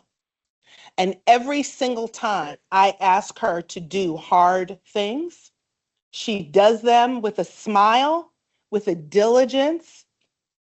She has had the courage to help leaders who meant well, but could not translate it into outcomes for children, find other things to do with respect and dignity, but with assuredness. She has gone on in, she has done cleanup. And yeah, I'm saying it because it's my last meeting, Lindsay.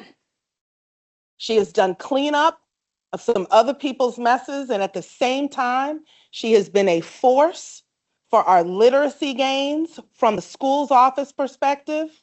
And the whole time, she models my motto, and that is, if it's not good for your own children, for her own children who are in city schools, Lindsay does not believe it is good enough for anybody's child.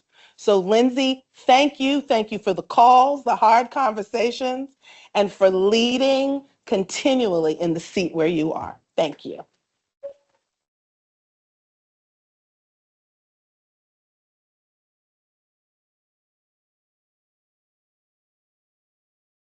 From the Office of Achievement and Accountability, Kim Hoffman, Executive Director of Data Monitoring and Compliance.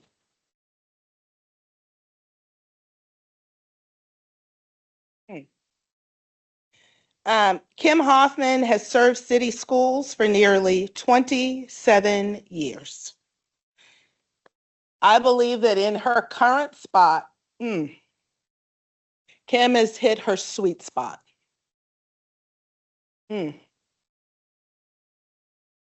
We have had millions of dollars that have come to us from a federal government that would love to smear us with financial mismanagement.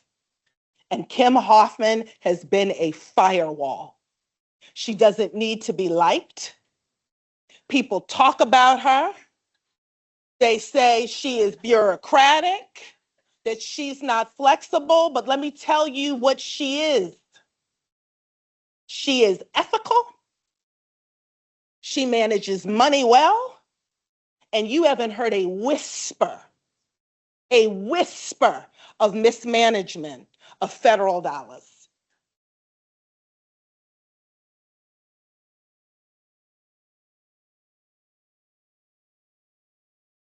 So Kim Hoffman, I didn't tell you to go. What's wrong with you people? So Kim Hoffman, I thank you because you enabled me to go into meetings, whether it be with the principal or whether it be with the state senator or whether it is behind the scenes meeting with members of Congress, and to be able to say with assuredness and look them in the eye, we will use this money well, and we will use this money for children. So thank you for not only having my back, but this district's back. You have served well. Thank you.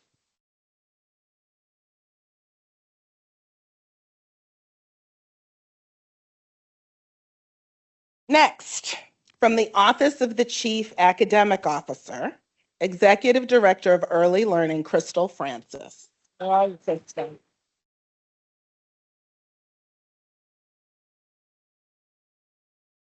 Now, see, one of the reasons why Crystal Francis is here is because there are a lot of people who mumble about why they don't get promoted, they don't like me, they don't think I can do anything. Stay right there now. You just find a little corner.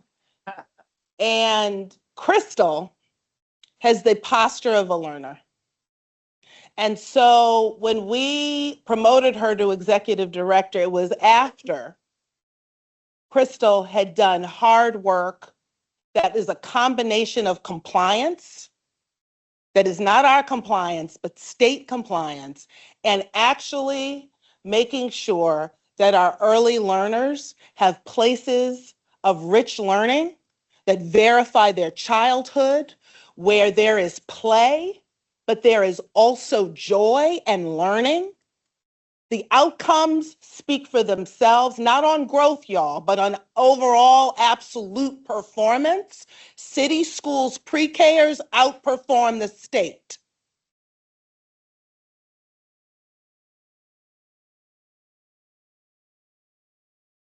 And Crystal, I want you to know, darling, you have grown.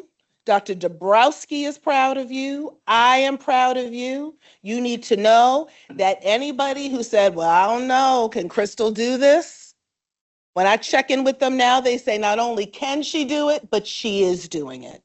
I thank you. Thank you for protecting our youngest learners, and thank you for giving Black, brown, multilingual children from low-income homes the kind of early learning that people pay $10,000, $20,000, and $30,000 to give. You make sure our babies from West Baltimore get the same thing that everybody else gets. Thank you.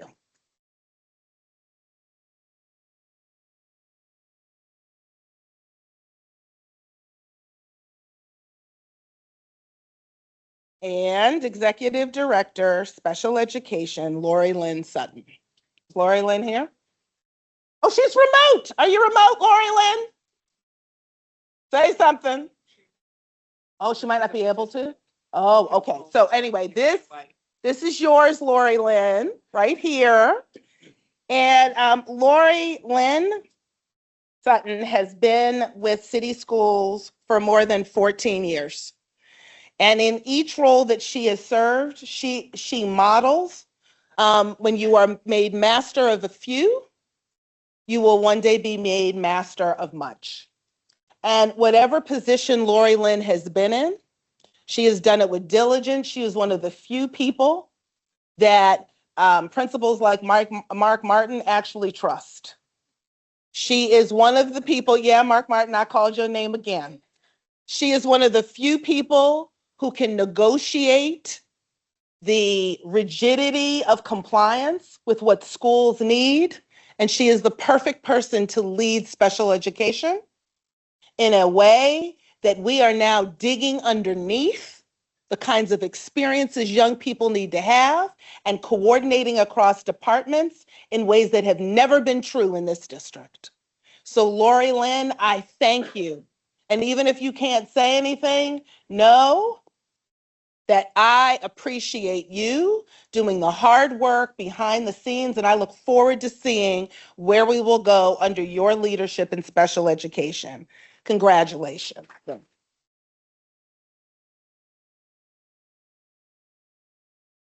Next, from the Office of Communication, Engagement, and Enrollment is Director Brandon Tillman with us this evening.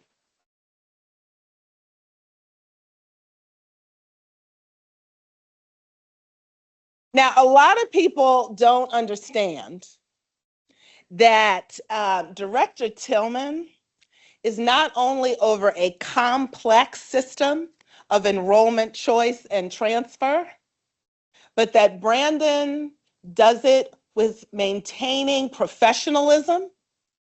He does it without the cronyism that sometimes characterizes roles like his.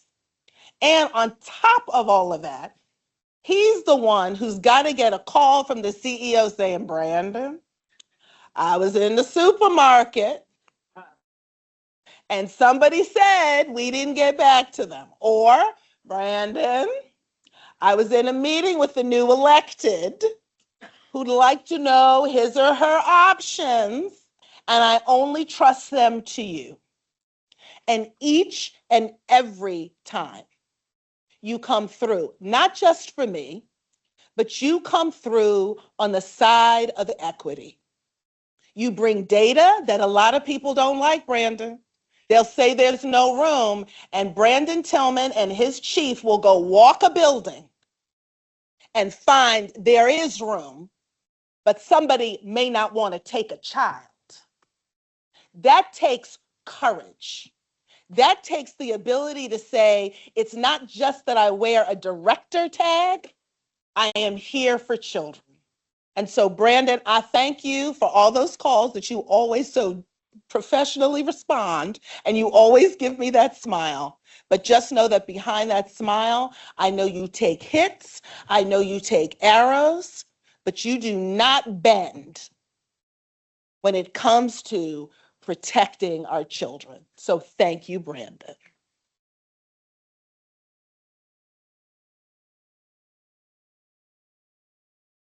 And then is Executive Director Andre Riley here?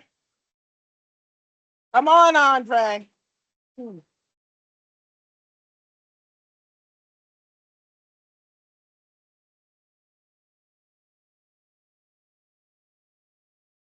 So this one's a little hard because for the past 6.5 years, Andre has led the rise of this district's ability to tell its story better than anyone since I have lived in Baltimore. He walked into an absolute mess with kerosene being poured on this district when a multi-million-dollar media mogul decided to disparage our children and our city. And on top of that, in the midst of that, he said, we can do this.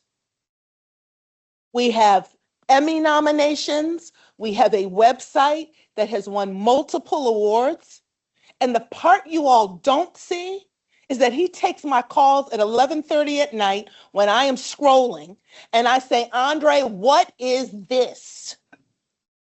What is our response? When I want to punch a reporter in the nose, or my husband does, and yes, I said it again, it is Andre who calls me off the ledge and with intelligence and craft says, this is how we fight. He knows he has a CEO. Any of you know The Tale of Despero? If you don't, go home and read it. Fabulous book, family favorite, both in literary form as well as in movie. And there's a line in there that Despero says to mice, because he's a mouse. And he says, "We do not cower. I do not cower." And there are many comms people who would not want me for their CEO. But he took it up. He battles with me. We go back and forth, and he takes probably what no other executive director in this district has to take directly from me. But in the process, we are better for it. We tell our story better, and we do not cower. So I want to thank you, Andre. I see you. Sometimes you wish I didn't see you. When you see that name, like, oh God, she's calling again. But I want you to know, sir, we are so much better for you. And I would not have been able to communicate the way that I do if it were not for you. Thank you for all you have done.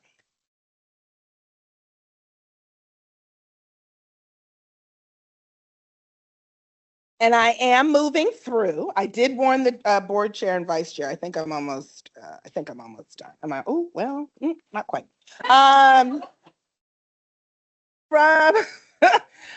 She is not here this evening, but from our finance office, executive director for strategic resourcing, Sandy Jacobs. I know that she is not here.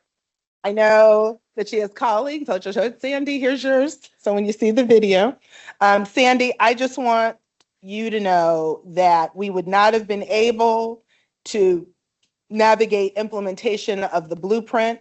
You have mastered formulas. You've done it in quick form. You are one of our best representatives. I hear about you all the time when I am at the state level. They know the name, Sandy Jacobs. They know your excellence. And you too have had to sit in rooms with me when I am less than happy, but you bring us to the right place. So thank you, Sandy, for all you have done for city schools. And then her partner, I could say in crime, but when it's finance, you don't like to say that. Our Executive Director of Financial Systems and Operations, Courtney Desabet.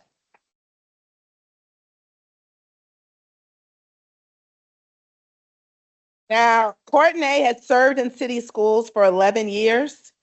And to say that he had to take the early ire of a superintendent who is very comfortable with numbers and the communication of those would be an understatement.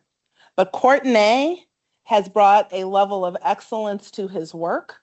I have told his chief, I will tell the board, and I will say it publicly, you all need to get ready because Courtney Desabet is ready to be a chief financial officer. He has done absolutely outstanding work. You have raised the level of your play and the level of our play here. You took my go back and do it again, Courtney, over and over, and you have come out an absolute shining star. I am so proud that you come from Baltimore City Schools. Again, I do not know how long we will have you because I get calls all the time. But I want you to know that I see you. I know what you have done. I know how you have protected this district when the slanderers would come and say in those early years, mismanagement of funds, they wanted to find stuff on us, Courtney, and they didn't. And that is in large part because you, the finance team, Marianne, but you have so grown, and I am so proud of the financial professional that you are today. Thank you.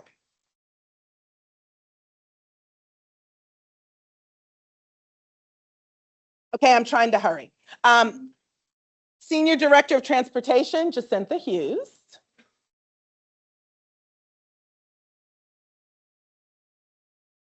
Now, some people will say a lot of these awards are for the people that had to take my stuff.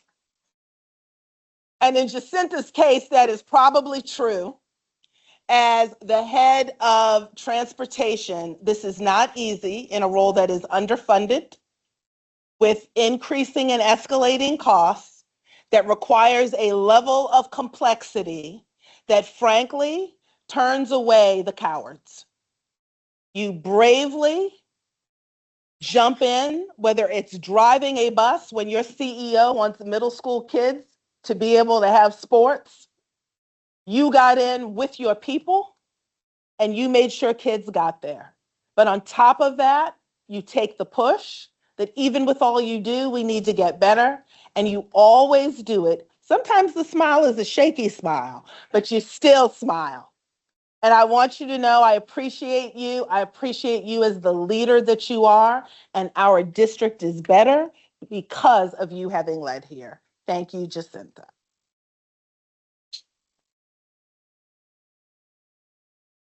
And Executive Director Cindy Smith is not here. She's another one, Bobbsey Twins of, oh Lord, the CEO is calling.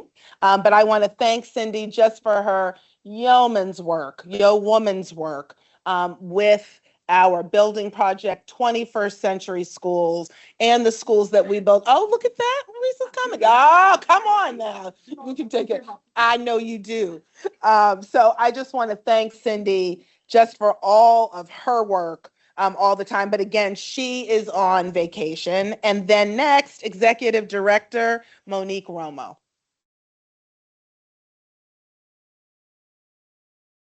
Monique Romo took us from, and she'll smile when I say this, she took us from the days when we took temperatures in school classrooms using meat thermometers. She knows that joke. To what is now a first-rate remote system of monitoring all of our buildings 24 hours a day, and bringing systems like School Dude online and professionalizing our operations when we have the budget of an ant.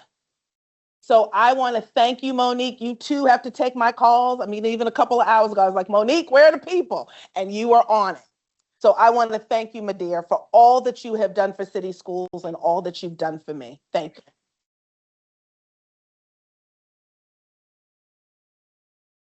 Next, from the Office of Human Capital, Executive Director, Labor Relations, Jerome Jones.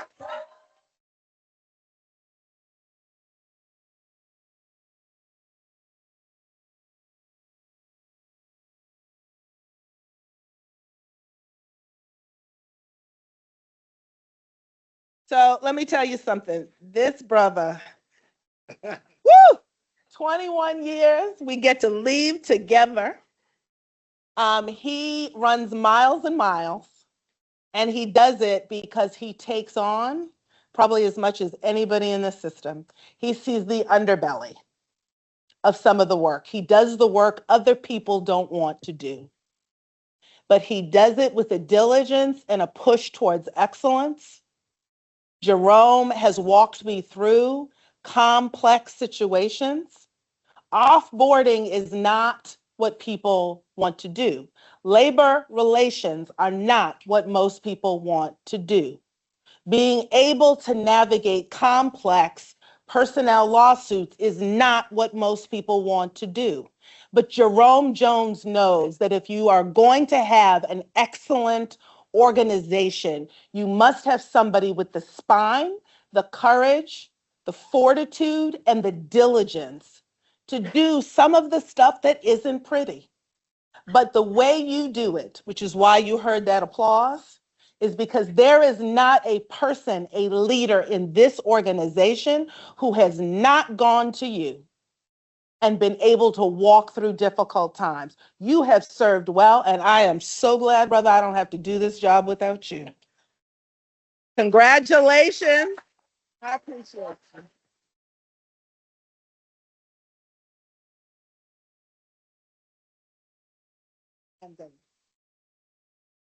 From the Office of Continuous Improvement, Director of Continuous Improvement, Amy Winchester. And Amy has been the director since 2023, but part of what makes Amy amazing is that she knew what I needed data to do. She knew that data without a usefulness on improving schools was data that was toothless.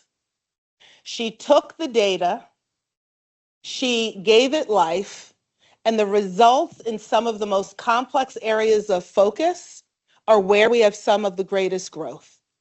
Wherever you see the district lifting, it is because somewhere in the mix, there is a quiet soul named Amy Winchester who doesn't need a lot of fanfare. She doesn't need to be in the front. She doesn't want the mic.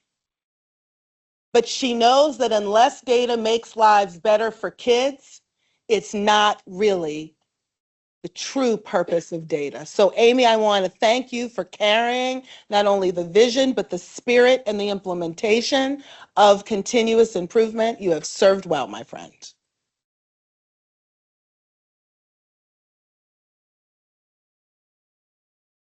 Now, I want to give this to somebody who doesn't know they're getting it. Executive Assistant to the Chief of Staff, Jim Brennan. Where are you, Jim?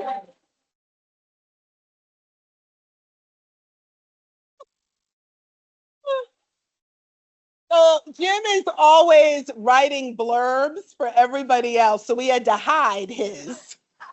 We were all like, oh, don't let Jim see, don't let Jim see this. But for 17 years, Jim Brennan has been a trusted member of this organization. He has served under 4 CEOs. And a lot of people don't know, but not only is he the executive assistant for the chief of staff, but he also writes my backup. He writes some of my letters, many of them for me. So if you get a great recommendation letter, you want Jim Brennan. So get it in quick, folks, because I leave June 30 and his rec letters are better than anybody's. But the piece that I love about Jim is that before we had Andre, it was Jim who actually monitored the communications. Every single time I went on the radio, every single time I went on television, every single time we needed to know how a message landed, I would get a text from Jim. And he would sit at his desk and he would monitor where we were. Because the piece that you don't know is that Jim sees himself in many of our kids. And Jim Brennan will do what the organization needs him to do. So I thank you, Jim, for being there in those moments over my entire tenure, both as CEO and CAO, which is a little scary, brother. It's time for you to find some rest too. But I just want to thank you because you do it not because you're asked. You do it because it's the thing to do.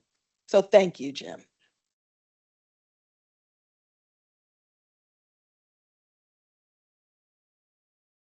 This is a twosome because I asked their chief which one, and their chief said to me, I don't know, because they're a pair. And when I thought about it, I said, what the heck? It's my last meeting. I can have 2 people. And these women have built back our principal pipeline with such firepower and such on-the-ground meaning. It is a pleasure to say the names of our senior principal coaches, Tatum Daniels and Nakia Carter.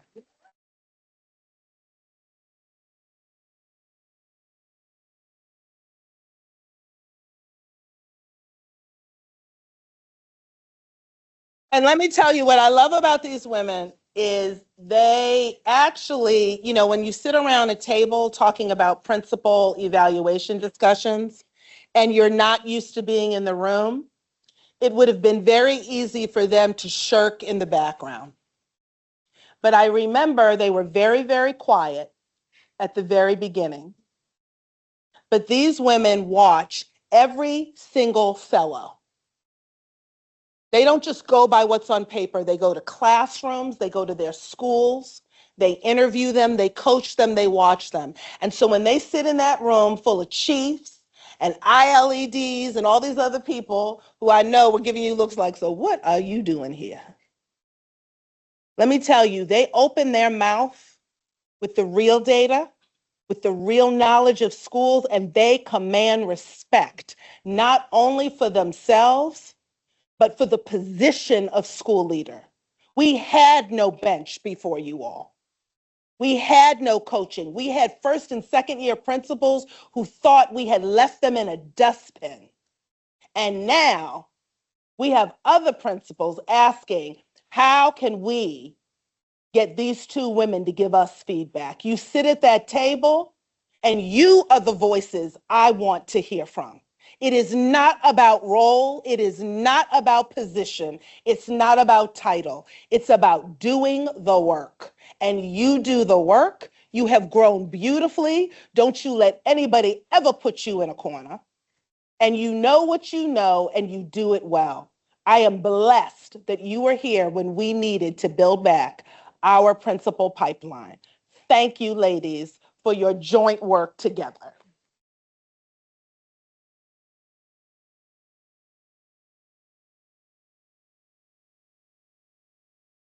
Okay, and I have one more. I'm just checking because you know the chair is like, I know this is your last one. I have two more. Oh, Lordy. Last page.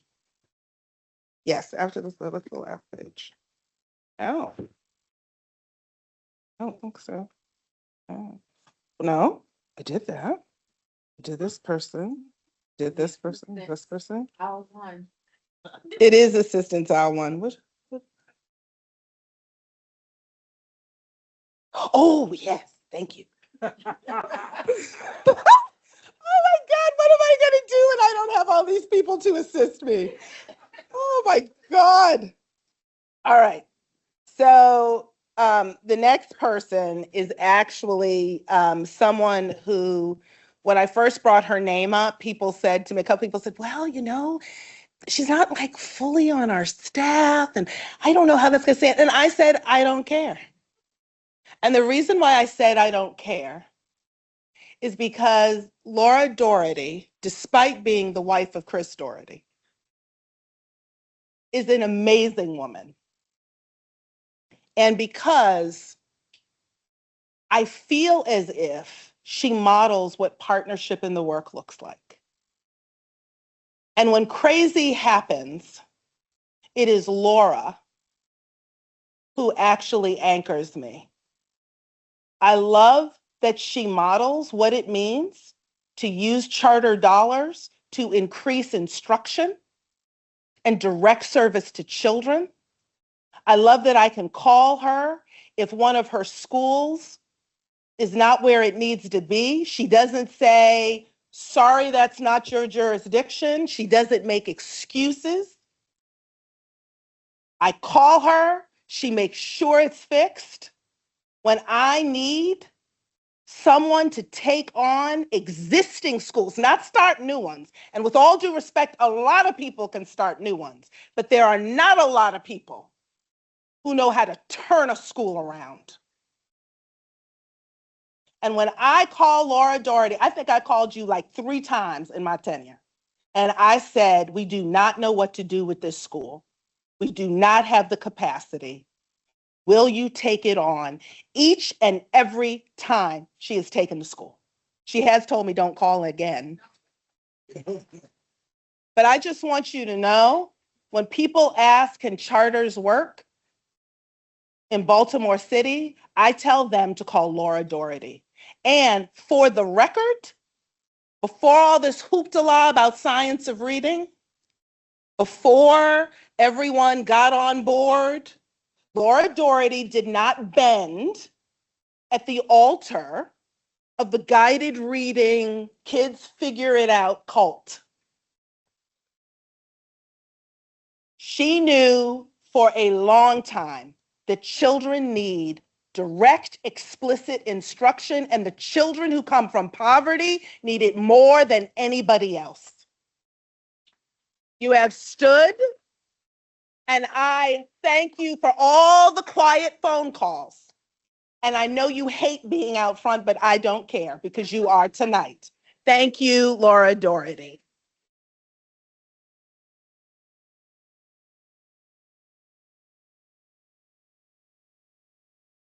And then finally, and I saved this one because I've had bouts of almost crying, but this one I knew would be a hard one. Because, whew, girlfriend, if we had not had you, there would be no blueprint. There would be no concentration of poverty dollars without Melissa Broom.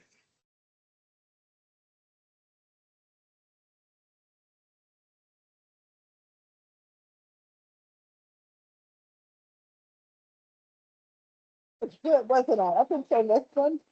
So I do have to say this because so many of the people that are up here don't want to be up here. They just do the work. And Melissa is fierce. And I don't think you all know how many times, like so many other people, that's why I said that about Courtney. I could say about so many other people in this room. Melissa does not have to work here. She has been recruited time and time again from people who have far more political pull than I will ever have. And she stays. And she models why we want our kids to be able to read well, write well, compute well. When I get on my daughters about their writing at home, I cite Melissa Broom. And I said, don't tell me it's just an essay, because every comma matters. Every phrase. Don't tell me you don't know what a prepositional phrase is. That's why we got writing revolution. Don't tell me you don't know what a appositive is, because every word matters. And this woman is a secret weapon. She goes behind the rooms when stuff is written and she points over people's shoulders and says, no, I think it needs to be this. And you know what that translates into? More money for kids. She is a warrior. She prevents the encroachment. When I told Liz Bowie that there are jackals at the door, you better believe there are jackals at the door. And that lady's pen keeps the jackals at bay. So I want you to know, you told me the other day, girl, I thought you had only been here 8 years. She's like, no, it's been 10. Let me tell you something. Melissa Broom, we would not be where we are for city schools children if you had not been here. And I thank you. I thank you for always doing it with grace, always doing it with professionalism. And thank you for turning down jobs that when I would tell Allison, oh, she's gone now. I know she's gone. Who called her phone? Well, start the search, people. You are well respected across the state. People ask me, how did you get her? So I want you to know that I know I could not have done this work without you. Thank you, Medea.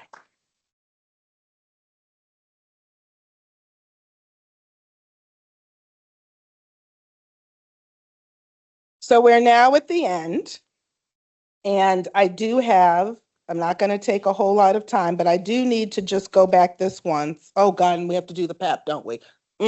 Glad I saw some new principals that are coming. I got to make sure y'all get your jobs, so let me hold on. But I do need to say this. I've had a chance to say a lot. I have been honored more than any urban superintendent probably ever deserves to be. I'm just thankful I didn't have to sneak out in the dead of night. That happens. And that this board had the courage to do the right thing for Baltimore City children. And I do want to take some privilege in this. One, I do want to thank, they're not here. My husband and girls were like, we are partied out. We'll see you at the chief of staff's party. Like they're not even. The I tell my girls, make sure you choose right. And principals know, because I say to them often, you know, you better marry well. I don't know why some days Luis Antonio Santelises is still married to me. I don't know many men, let alone Dominican men. Because Dominican men are raised to protect their women, and it may not be politically correct. I don't really care. And for him to have to sit for 10 years and watch people come after me, and for my girls to watch that, they only do it because they know that this city's kids are worth it. And I thank them for that. But we have a tradition in our family, I've said this to principals, where at key occasions, and this is a generational thing for us, the elder generation blesses, according to our faith, the younger generation. And we do this at Christmas, we do it at birthdays, and we had a time, and I wrote this for the first time on August 16th, 2025, because I was frustrated by a news story where it was reported that a person of wealth, that's all he's worthy of reference, basically was speaking what my grandmother, my mother, and my father would call a word curse. He was word cursing our children, and in my family, words matter. Which is why if I have a bad day, I have to apologize to my daughters, because I will not allow a word curse to land on them that then becomes a wound later on. That's the problem with some of our public officials. We got wounded people who've never been healed. And that's why they spew the mess they spew. So I was upset that day because I don't like it, and I don't want it on our children. So I'm going to end this piece, not on me, but I am going to repeat again for the last time what I said that day. I'm going to repeat it again now. And it is, I cancel the words and the curses of poverty, welfare state inheritance, racial strife, and worthlessness. I am here to declare that you, children of Baltimore City, are worthy. You are called. You are called not to violence, but to peacemaking, and ethical, principled, and impactful leadership. You are called to bring forth witty inventions, creative inspirations in pen, art, and performance.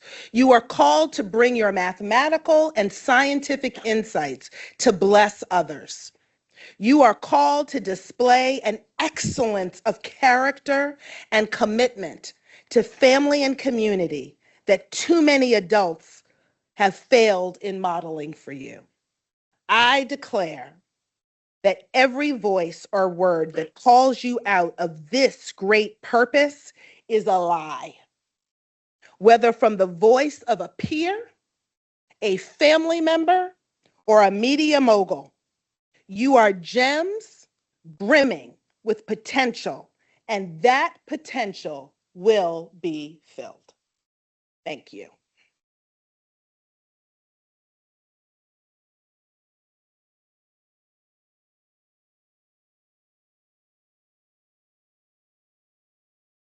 And now we got 4 more people who are going to be principals tonight. So could we have this evening's PEP agenda?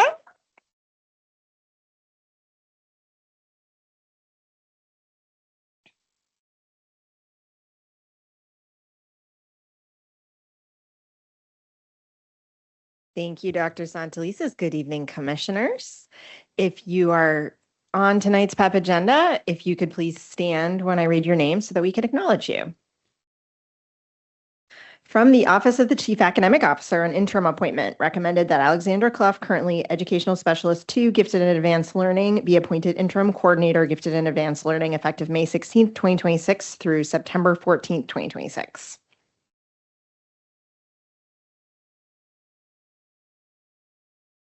An appointment from the Office of the Chief Human Capital Officer. Recommended that Sarah Abel, currently Director HC Systems and Strategy, be appointed Executive Director Human Capital effective June 27, 2026.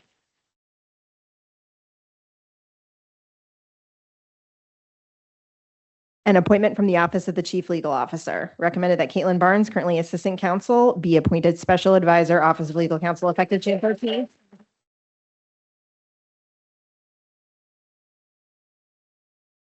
From the Office of the Chief of Schools, appointments. Recommended that Jalima Alisair, currently Executive Director in Academics, be appointed Principal at City Neighbors Charter Elementary Middle School effective June 27, 2026.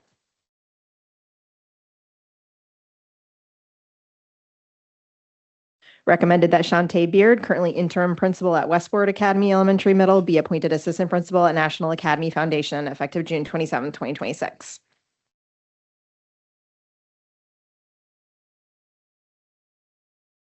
Recommended that Ellen Boney, currently Educational Associate 12-month at Calvin M. Rodwell Elementary Middle School, be appointed Assistant Principal at Calvin M. Rodwell Elementary Middle School effective June 27, 2026.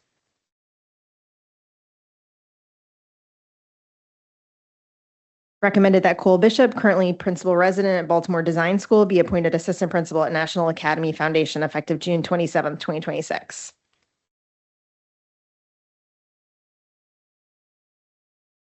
Recommended that Kara Castle, currently Assistant Principal at Augusta Phil Savage Institute of Visual Arts, be appointed Assistant Principal at Digital Harbor High School effective June 27, 2027. Recommended that Bridget Codman, currently Principal at City Neighbors, be appointed Principal at Thomas Johnson Elementary Middle School effective June 20.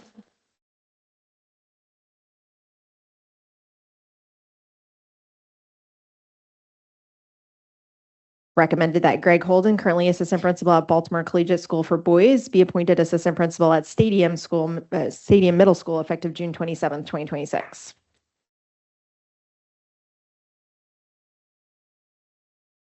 Recommended that Doris Jones, currently Coordinator 9th grade on track to graduate at Western High School, be appointed Coordinator 9th grade on track to graduate Edmondson Westside High School, effective June 27, 2026.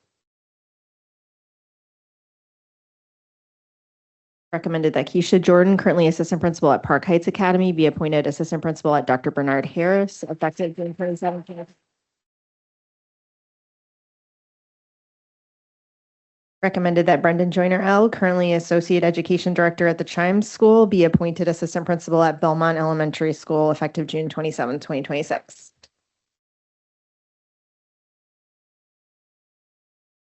Recommended that Kate Martin, currently Educational Associate 12-month at Harford Heights Elementary School, be appointed Assistant Principal at Harford Heights Elementary School effective June 27, 2026.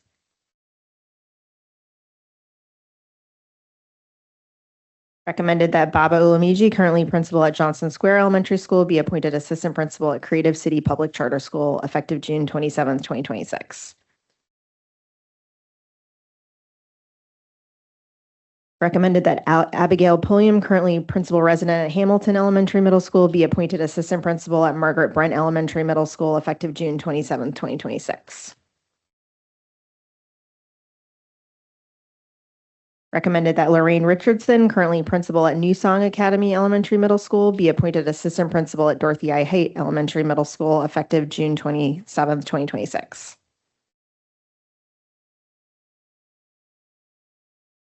Recommended that Monique Smith, currently Educational Specialist 2 Student Wholeness, be appointed Coordinator Student Wholeness effective June 27, 2026.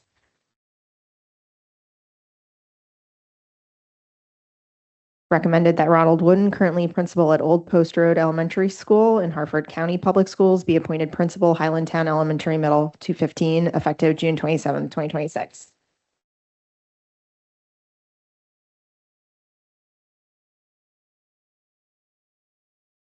An interim appointment. Recommended that Kelvin Bridgers, currently Principal at Baltimore Collegiate School for Boys, be appointed Interim Principal at Stadium School effective June 27, 2026.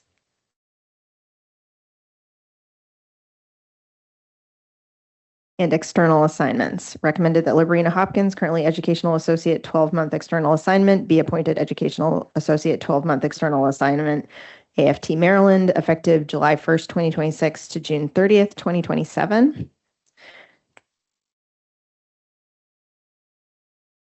and recommended that Kenya Campbell, currently Educational Associate 12-month, be appointed Educational Associate 12-month external assignment, AFT Maryland, effective July 1, 2026 to June 30th, 2027.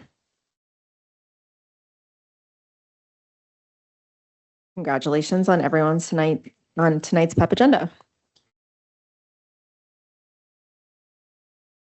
Thank you, Chief Nielsen. And with that, I will turn it back. Sorry, I'm almost afraid to look in the direction of the board chair. I will turn it back to the board chair, and I will also add to the board that with tonight's PEP, I was just informed that all principal positions at traditional schools are filled.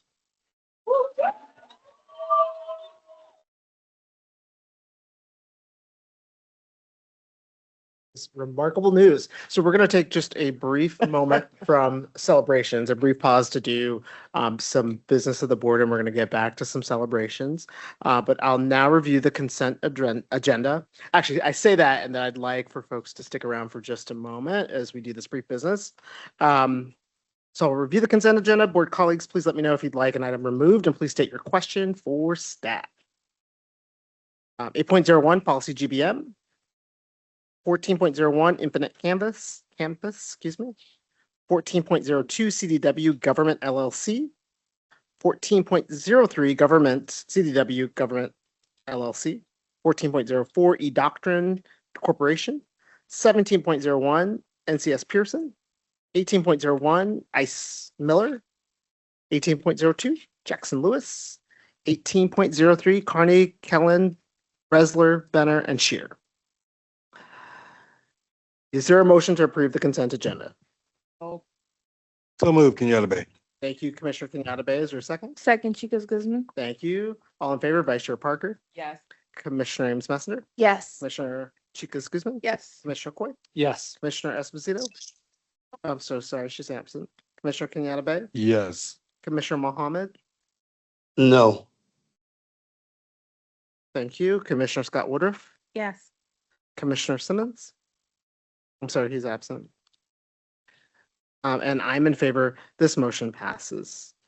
So I want to take an opportunity just to thank our executive team. I think it's really important to acknowledge that Dr. Santelises and her leadership has been a tremendous force here in Baltimore City Public Schools. And we thank you for 10 years of really solid leadership here in Baltimore City. It doesn't go unnoticed to the board in terms of having a really steadfast leader at the helm of city schools. This is where I started my teaching career here, 25 years ago. And one of the things I can say over the course of my career is that Baltimore City Schools looks better than it ever has. You've laid a foundation for us to continue to build the exceptional work for our young people to thrive, for the legacy of you to continue through all of the work that's to come out there. 10 years is just a tremendous honor to have had you to lead, to help us all think about, what's possible for kids here in Baltimore City, to change that narrative. And that is really something that we've been able to depend upon for many, many, many years.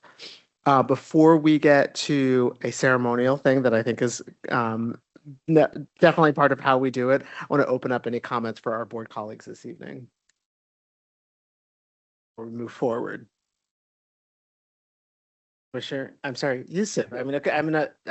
Yusuf has become a commissioner this evening. Not a commissioner, but following Robert's Rules of Order, just a point of personal privilege because there's been a lot of ceremony over the past few months, and what Dr. Santelises said was very true about one particular person. This person deserves a lot of flowers, and maybe I'm just caught up in the moment, so I apologize, but I was in the last graduating class of Southern High School, and coming out of college, one person took a chance on me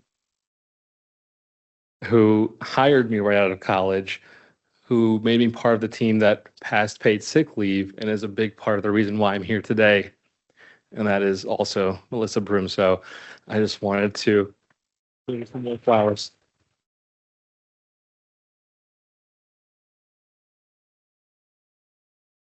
Commissioner.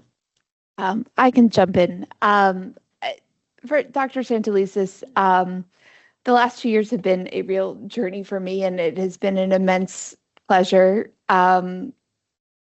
to just learn from your wisdom. And I think the number of times that when I have a question or I have a concern that you always pick up the phone, but I think just watching how you move through the city. And when you see you many moons ago, seeing you across a crowded cafeteria or across the Trader Joe flower aisle, and just watching how you interact, seeing people yell literally out of moving cars as they're driving down the road when they're meeting with you of like, Dr. Santelises, I think you're doing a great job. And I just, the way that you have interacted with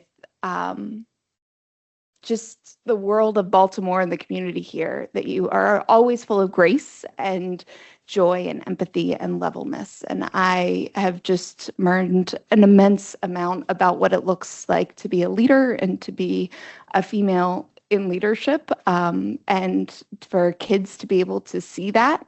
As the parent of daughters, to be able to look and have a CEO of a major school system who is a brilliant, wise woman is a gift that is a powerful thing that will last for a very long time. So the leadership of your team that you offer, you can tell looking at people's faces how much they respect and care and would march into a fire for you.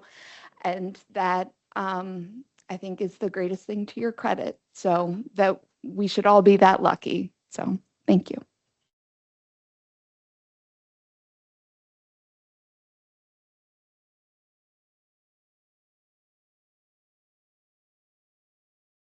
Dr. Santelises. Yes. Yeah, I don't talk much, so I just want to. No, perspective is an interesting thing, and people don't always see the full picture because they're only looking from a small corner. I remember 4 years ago when we first met, and I've been looking and studying at your growth. I've been looking at studying at your success. And I've always known that there is no good general out here that does not know the worth of their soldiers. What you have just proven tonight is that you know the worth of your soldiers, because you don't win the battle standing out there going like, come on. No, you win the battle because you're surrounded with people who care, people who will give up opportunities that some people would flee for because they believe in a vision. And you have brought a vision to Baltimore City Schools for a decade. That's no small amount of time. A decade where people have hoped, they've as you said, you know, they've thrown curse at you and you stood up. And they throw praise at you and you didn't tower too high.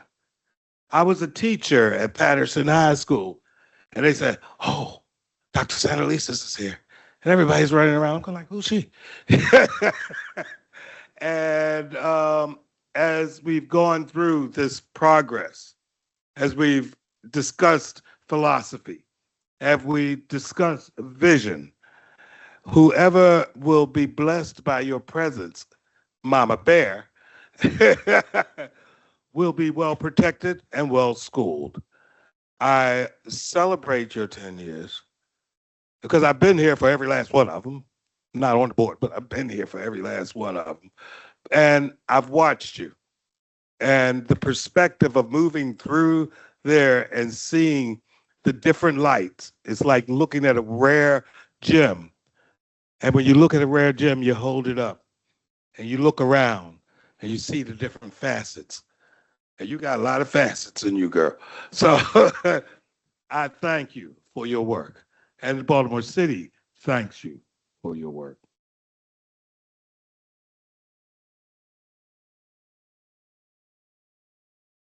Dr. S., you are indeed a class act. And the thank yous from tonight will forever be something that I think back in my memory of your transition, of your time, and quite the way to just to the end, run through the tape, but doing so by recognizing all the people you run this race with.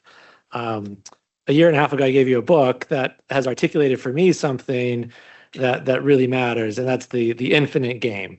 And it describes, if anybody hasn't read it, it describes how the most important games, if you want to call them that, in life, are ones that we enter partway and we pass the torch before, like education is, it's never finished, but that you have carried this torch for the time that you have, and the ways that you have carried it, have lived up to that adage of leaving it better than you received it, and thinking about how to make the hard decisions, so that you are always centering on what's best for the kids. It has been a privilege to serve in this capacity and to support the district from this seat. But the day in and day out work that you have done and that you have highlighted here that the team has done is the real privilege to observe. And so just saying thank you. And while so many different ways to say thank you over the past number of months, including a wonderful farewell event and all of those things, I think this moment here just shows, not tells, so much about your leadership.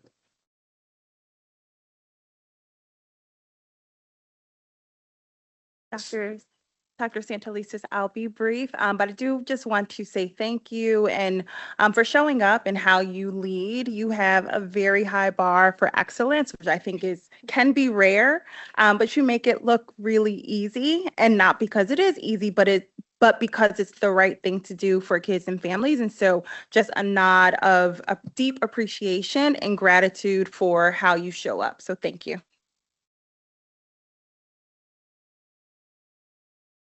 Dr. S. I can't believe we're exiting together. And I just want to say thank you so much for serving the district for as long as you have, because you have carried me through my education from maybe around second grade all the way until now. And I just want to extend a really warm thank you to you from not just myself, but seniors who are also leaving the district with you at the same time, because you have given us the best education possible, and I just can't be any more grateful. You are an inspiration to me, and I just see all the work that you've done and all the people that you have and all the support that people have given to you and that you've given to them. And I just hope that one day I'm able to be in your position. And I know that you're going to do amazing things outside of this district. And I'm just overall really, really excited for you to see what comes next. You're welcome. So with that, we will be presenting you two proclamations this evening, one from Mayor Brandon Scott, and a second from Governor Wes Moore. These both symbolize the testament to your leadership and commitment to not only the children, but our families, our community, our state, our city, and so much more. One of the things that I'm going to take this as a point of privilege. So when I was thinking about joining the Board of School Commissioners, and I had my interview with Mayor Scott, one of the things that he told me is that through his eyes that he has been able to see Baltimore City grow, knowing that City Schools is in a much better set of hands than he's ever seen, that his confidence in you as a leader, his confidence in your ability to collaborate with the board, with our community for the betterment of children is something that we all should be proud of, and that should make us all excited to serve alongside you. So I'm so excited that we get this opportunity to honor you, recognize you, and celebrate you all the way until June the 30th of 2026. We're not letting you off that easy. So thank you so much, Dr. S. Thank you. Thank you, everyone. I appreciate it. And with that, I'm going to turn it over to our vice chair to take us home on our CEO recognitions. All right, I'm struggling, guys. So hopefully I can make it through my presentation. Dr. S, you know I love you, but I just can't tonight. So we'll do dinner and we'll talk. All right. So I would like to take a point of privilege as the vice chair of the board to recognize someone whose impact on our school system has been both profound and lasting. When we talk about leadership, we often think about those who stand at the podium and make the final decisions. But some of the most important leadership happens behind the scenes in countless conversations, difficult decisions, and quiet moments of support. An unwavering commitment to ensuring our students, educators, and families are well served. That is exactly what our chief of staff has exemplified. There's a quote I was reminded of by putting pen to paper for this evening. Your influence is determined by how abundantly you place others' interests first. Alice's career has been a testament to that principle. Day after day, year after year, she put the needs of Baltimore students at the center of her work. The countless hours, difficult conversations, and unseen sacrifices were all made in service of something larger than herself. And while the students whose lives have been touched by her work they may never know her name. They will benefit from her legacy. They will learn in stronger schools, be supported by stronger systems, and have access to opportunities that exist because Allison chose to dedicate her talents to public education.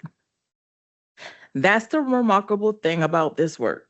Her legacy not only measured by what she helped to build, it will continue to be measured by the lives that she changed and will continue to change because she was here. Allison, on behalf of the board, we thank you. Thank you for your leadership. Thank you for your partnership. Thank you for your unwavering commitment to Baltimore's children. Most of all, thank you for reminding us what public service looks like. Your impact will be felt long after this evening, long after title change, and long after today's work becomes tomorrow's history. Baltimore City Schools is stronger because of you, and we are better for having the opportunity to work alongside you. Thank you, Allison.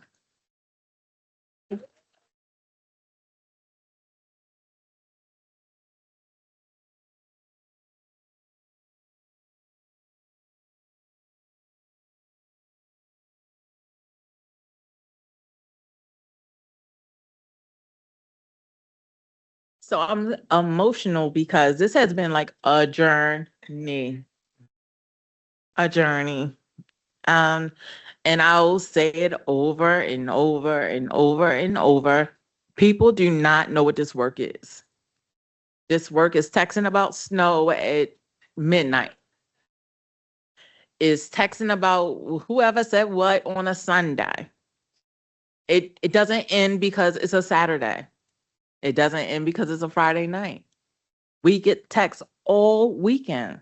We had one weekend, we had 3 children get shot over the weekend. And then Monday, we were informed about the passing of a teacher.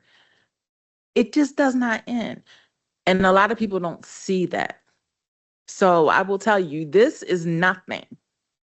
This is a play. This is formality. But the work that the staff does, the work that the superintendent does, the work that the chief of staff does, the work that the board chairs do is 24/7, 365.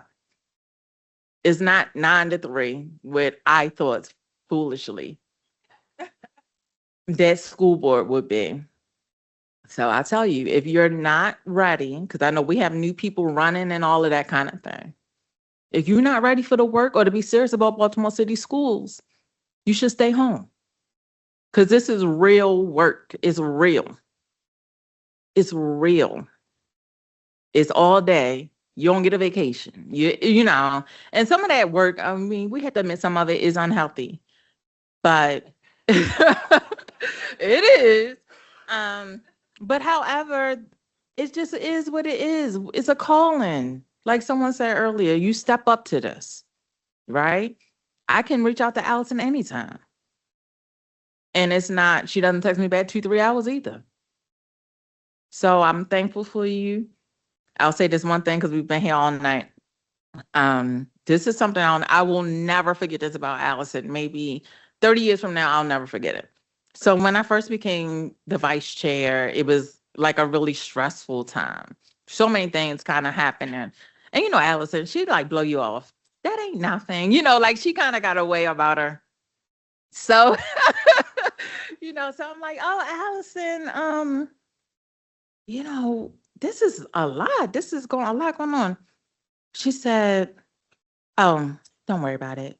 Because when we come back from winter break, nothing really happens. That was like 2 years ago, and we haven't had a break yet. So, I'll never let her forget that. But I am thankful for the partnership, and I will never forget all the things that we went through. So here's to past memories, and to the board, here's to making more. So thank you, Allison.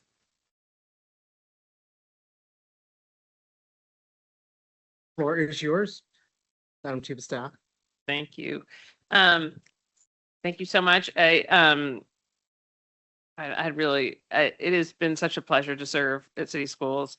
It has been the pleasure of my career. I've had a lot of great jobs, a lot of interesting work. I've gotten to work in the White House. I've gotten to work in Congress. I've gotten to work in places that maybe other people would think were more interesting or more challenging or more meaningful, but they aren't. This is the most meaningful work that I've done, and it's the most talented group of people that I've worked in. And again, those are places that are very selective to work at, and the caliber of the people at City Schools is unlike any that I've ever worked before. I've never learned so much from the people that I work with here. I've never admired the people that I work with as much as I do here, and the talent that they bring to the work, the passion. I mean, it's just to a person, the amount of commitment that City Schools staff and board bring to this work is just incredible and is humbling. And so while, yes, we all, I work long hours, you just are always outplayed by somebody else who's working long hours than you, because everybody's working crazy hours and reaching you at different times. And so it is, I don't think anybody can quite understand the caliber of people that we have throughout the organization and what they do. And the board is just such a thankless job. And we have been so lucky to have board members who are so dedicated to this work, the amount of time that you all spend, and you too, it is behind the scenes. Madam Vice Chair and Chair, and very recent, hearings, like the City Council hearing last night. The things that they do behind the scenes that nobody knows about to make that go off seemingly effortlessly and smooth. There's a lot of work that goes on behind that nobody knows about, that our board chair and vice chair do, our other members do, the care that our board members have for the work and for staff, and respect for staff is just something I'm just always amazed at. And like she has said, nobody can prepare you for how much work it is. I think people always enter the board thinking this will be kind of interesting and kind of fun. They have no idea, what's really involved. And people still do it, and they stick with it. I mean, I always think these people are going to quit. I would quit, but they don't. They stick with it, and I do want to give a shout out to Commissioner Coy, who I just think has been here for a really long time, and has just been such a strong leader and thoughtful thought partner in the work, and always always recognizes the care that staff puts into their work and the caliber of work that they do, and always has ways, even when he has something he wants to do differently, always calls it out in a way that's helpful and constructive and thoughtful and reflective of the judgment and care and thought that went into whatever it is that he's suggesting there might be a better way. Always does that in a way that so honors the work that people have done. So I just wanted to thank you for that. And my cabinet colleagues who, to a person I'm just enjoy and enjoy and respect and admire and love to hang out with. Because we're a wonderful team, and I've been so grateful to be part of such a strong team of people. And then my own immediate team has always had my back, and Dr. Santelises has had my back in ways that many people do not know. We have been through a lot of crazy things together, and it is. I'm very excited for Dr. Johnson. I think he's going to do a great job, and I wish for him to find a partnership like we've had, where you have each other's back unquestioningly and understand each other's thought processes and can mostly, not always, but mostly anticipate which other person would want in that situation. And I've never felt so supported in a role where often you are, both of us are often on the front lines. Sometimes I'm the one who people think it's a lot easier to be mad at me than it is to be mad at you. And when that happens, you always have my back. And so it has been just a pleasure, and I'm going to miss it terribly. I'm going to miss all the people in this room. I'm going to miss the work that you all do, and I will. And I will come back and visit, because it is really just a special, special place. So you should all be so proud of what you do every day.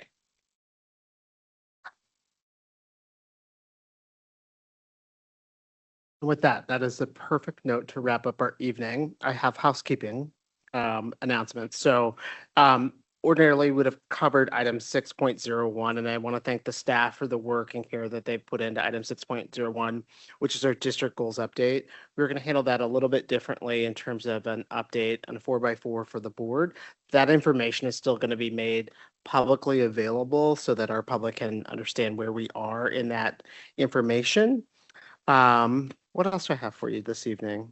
Just teaching and learning is going to rejoin on Tuesday, June 9th, along with a special board meeting that will be held on Tuesday, June 16th. That one's going to be at 9 a.m., 9 to 11. It's only going to be virtual for that meeting. Safety and Wholeness will meet on Tuesday, June 18th. Operations on the 23rd of June. Policy will be June 23rd.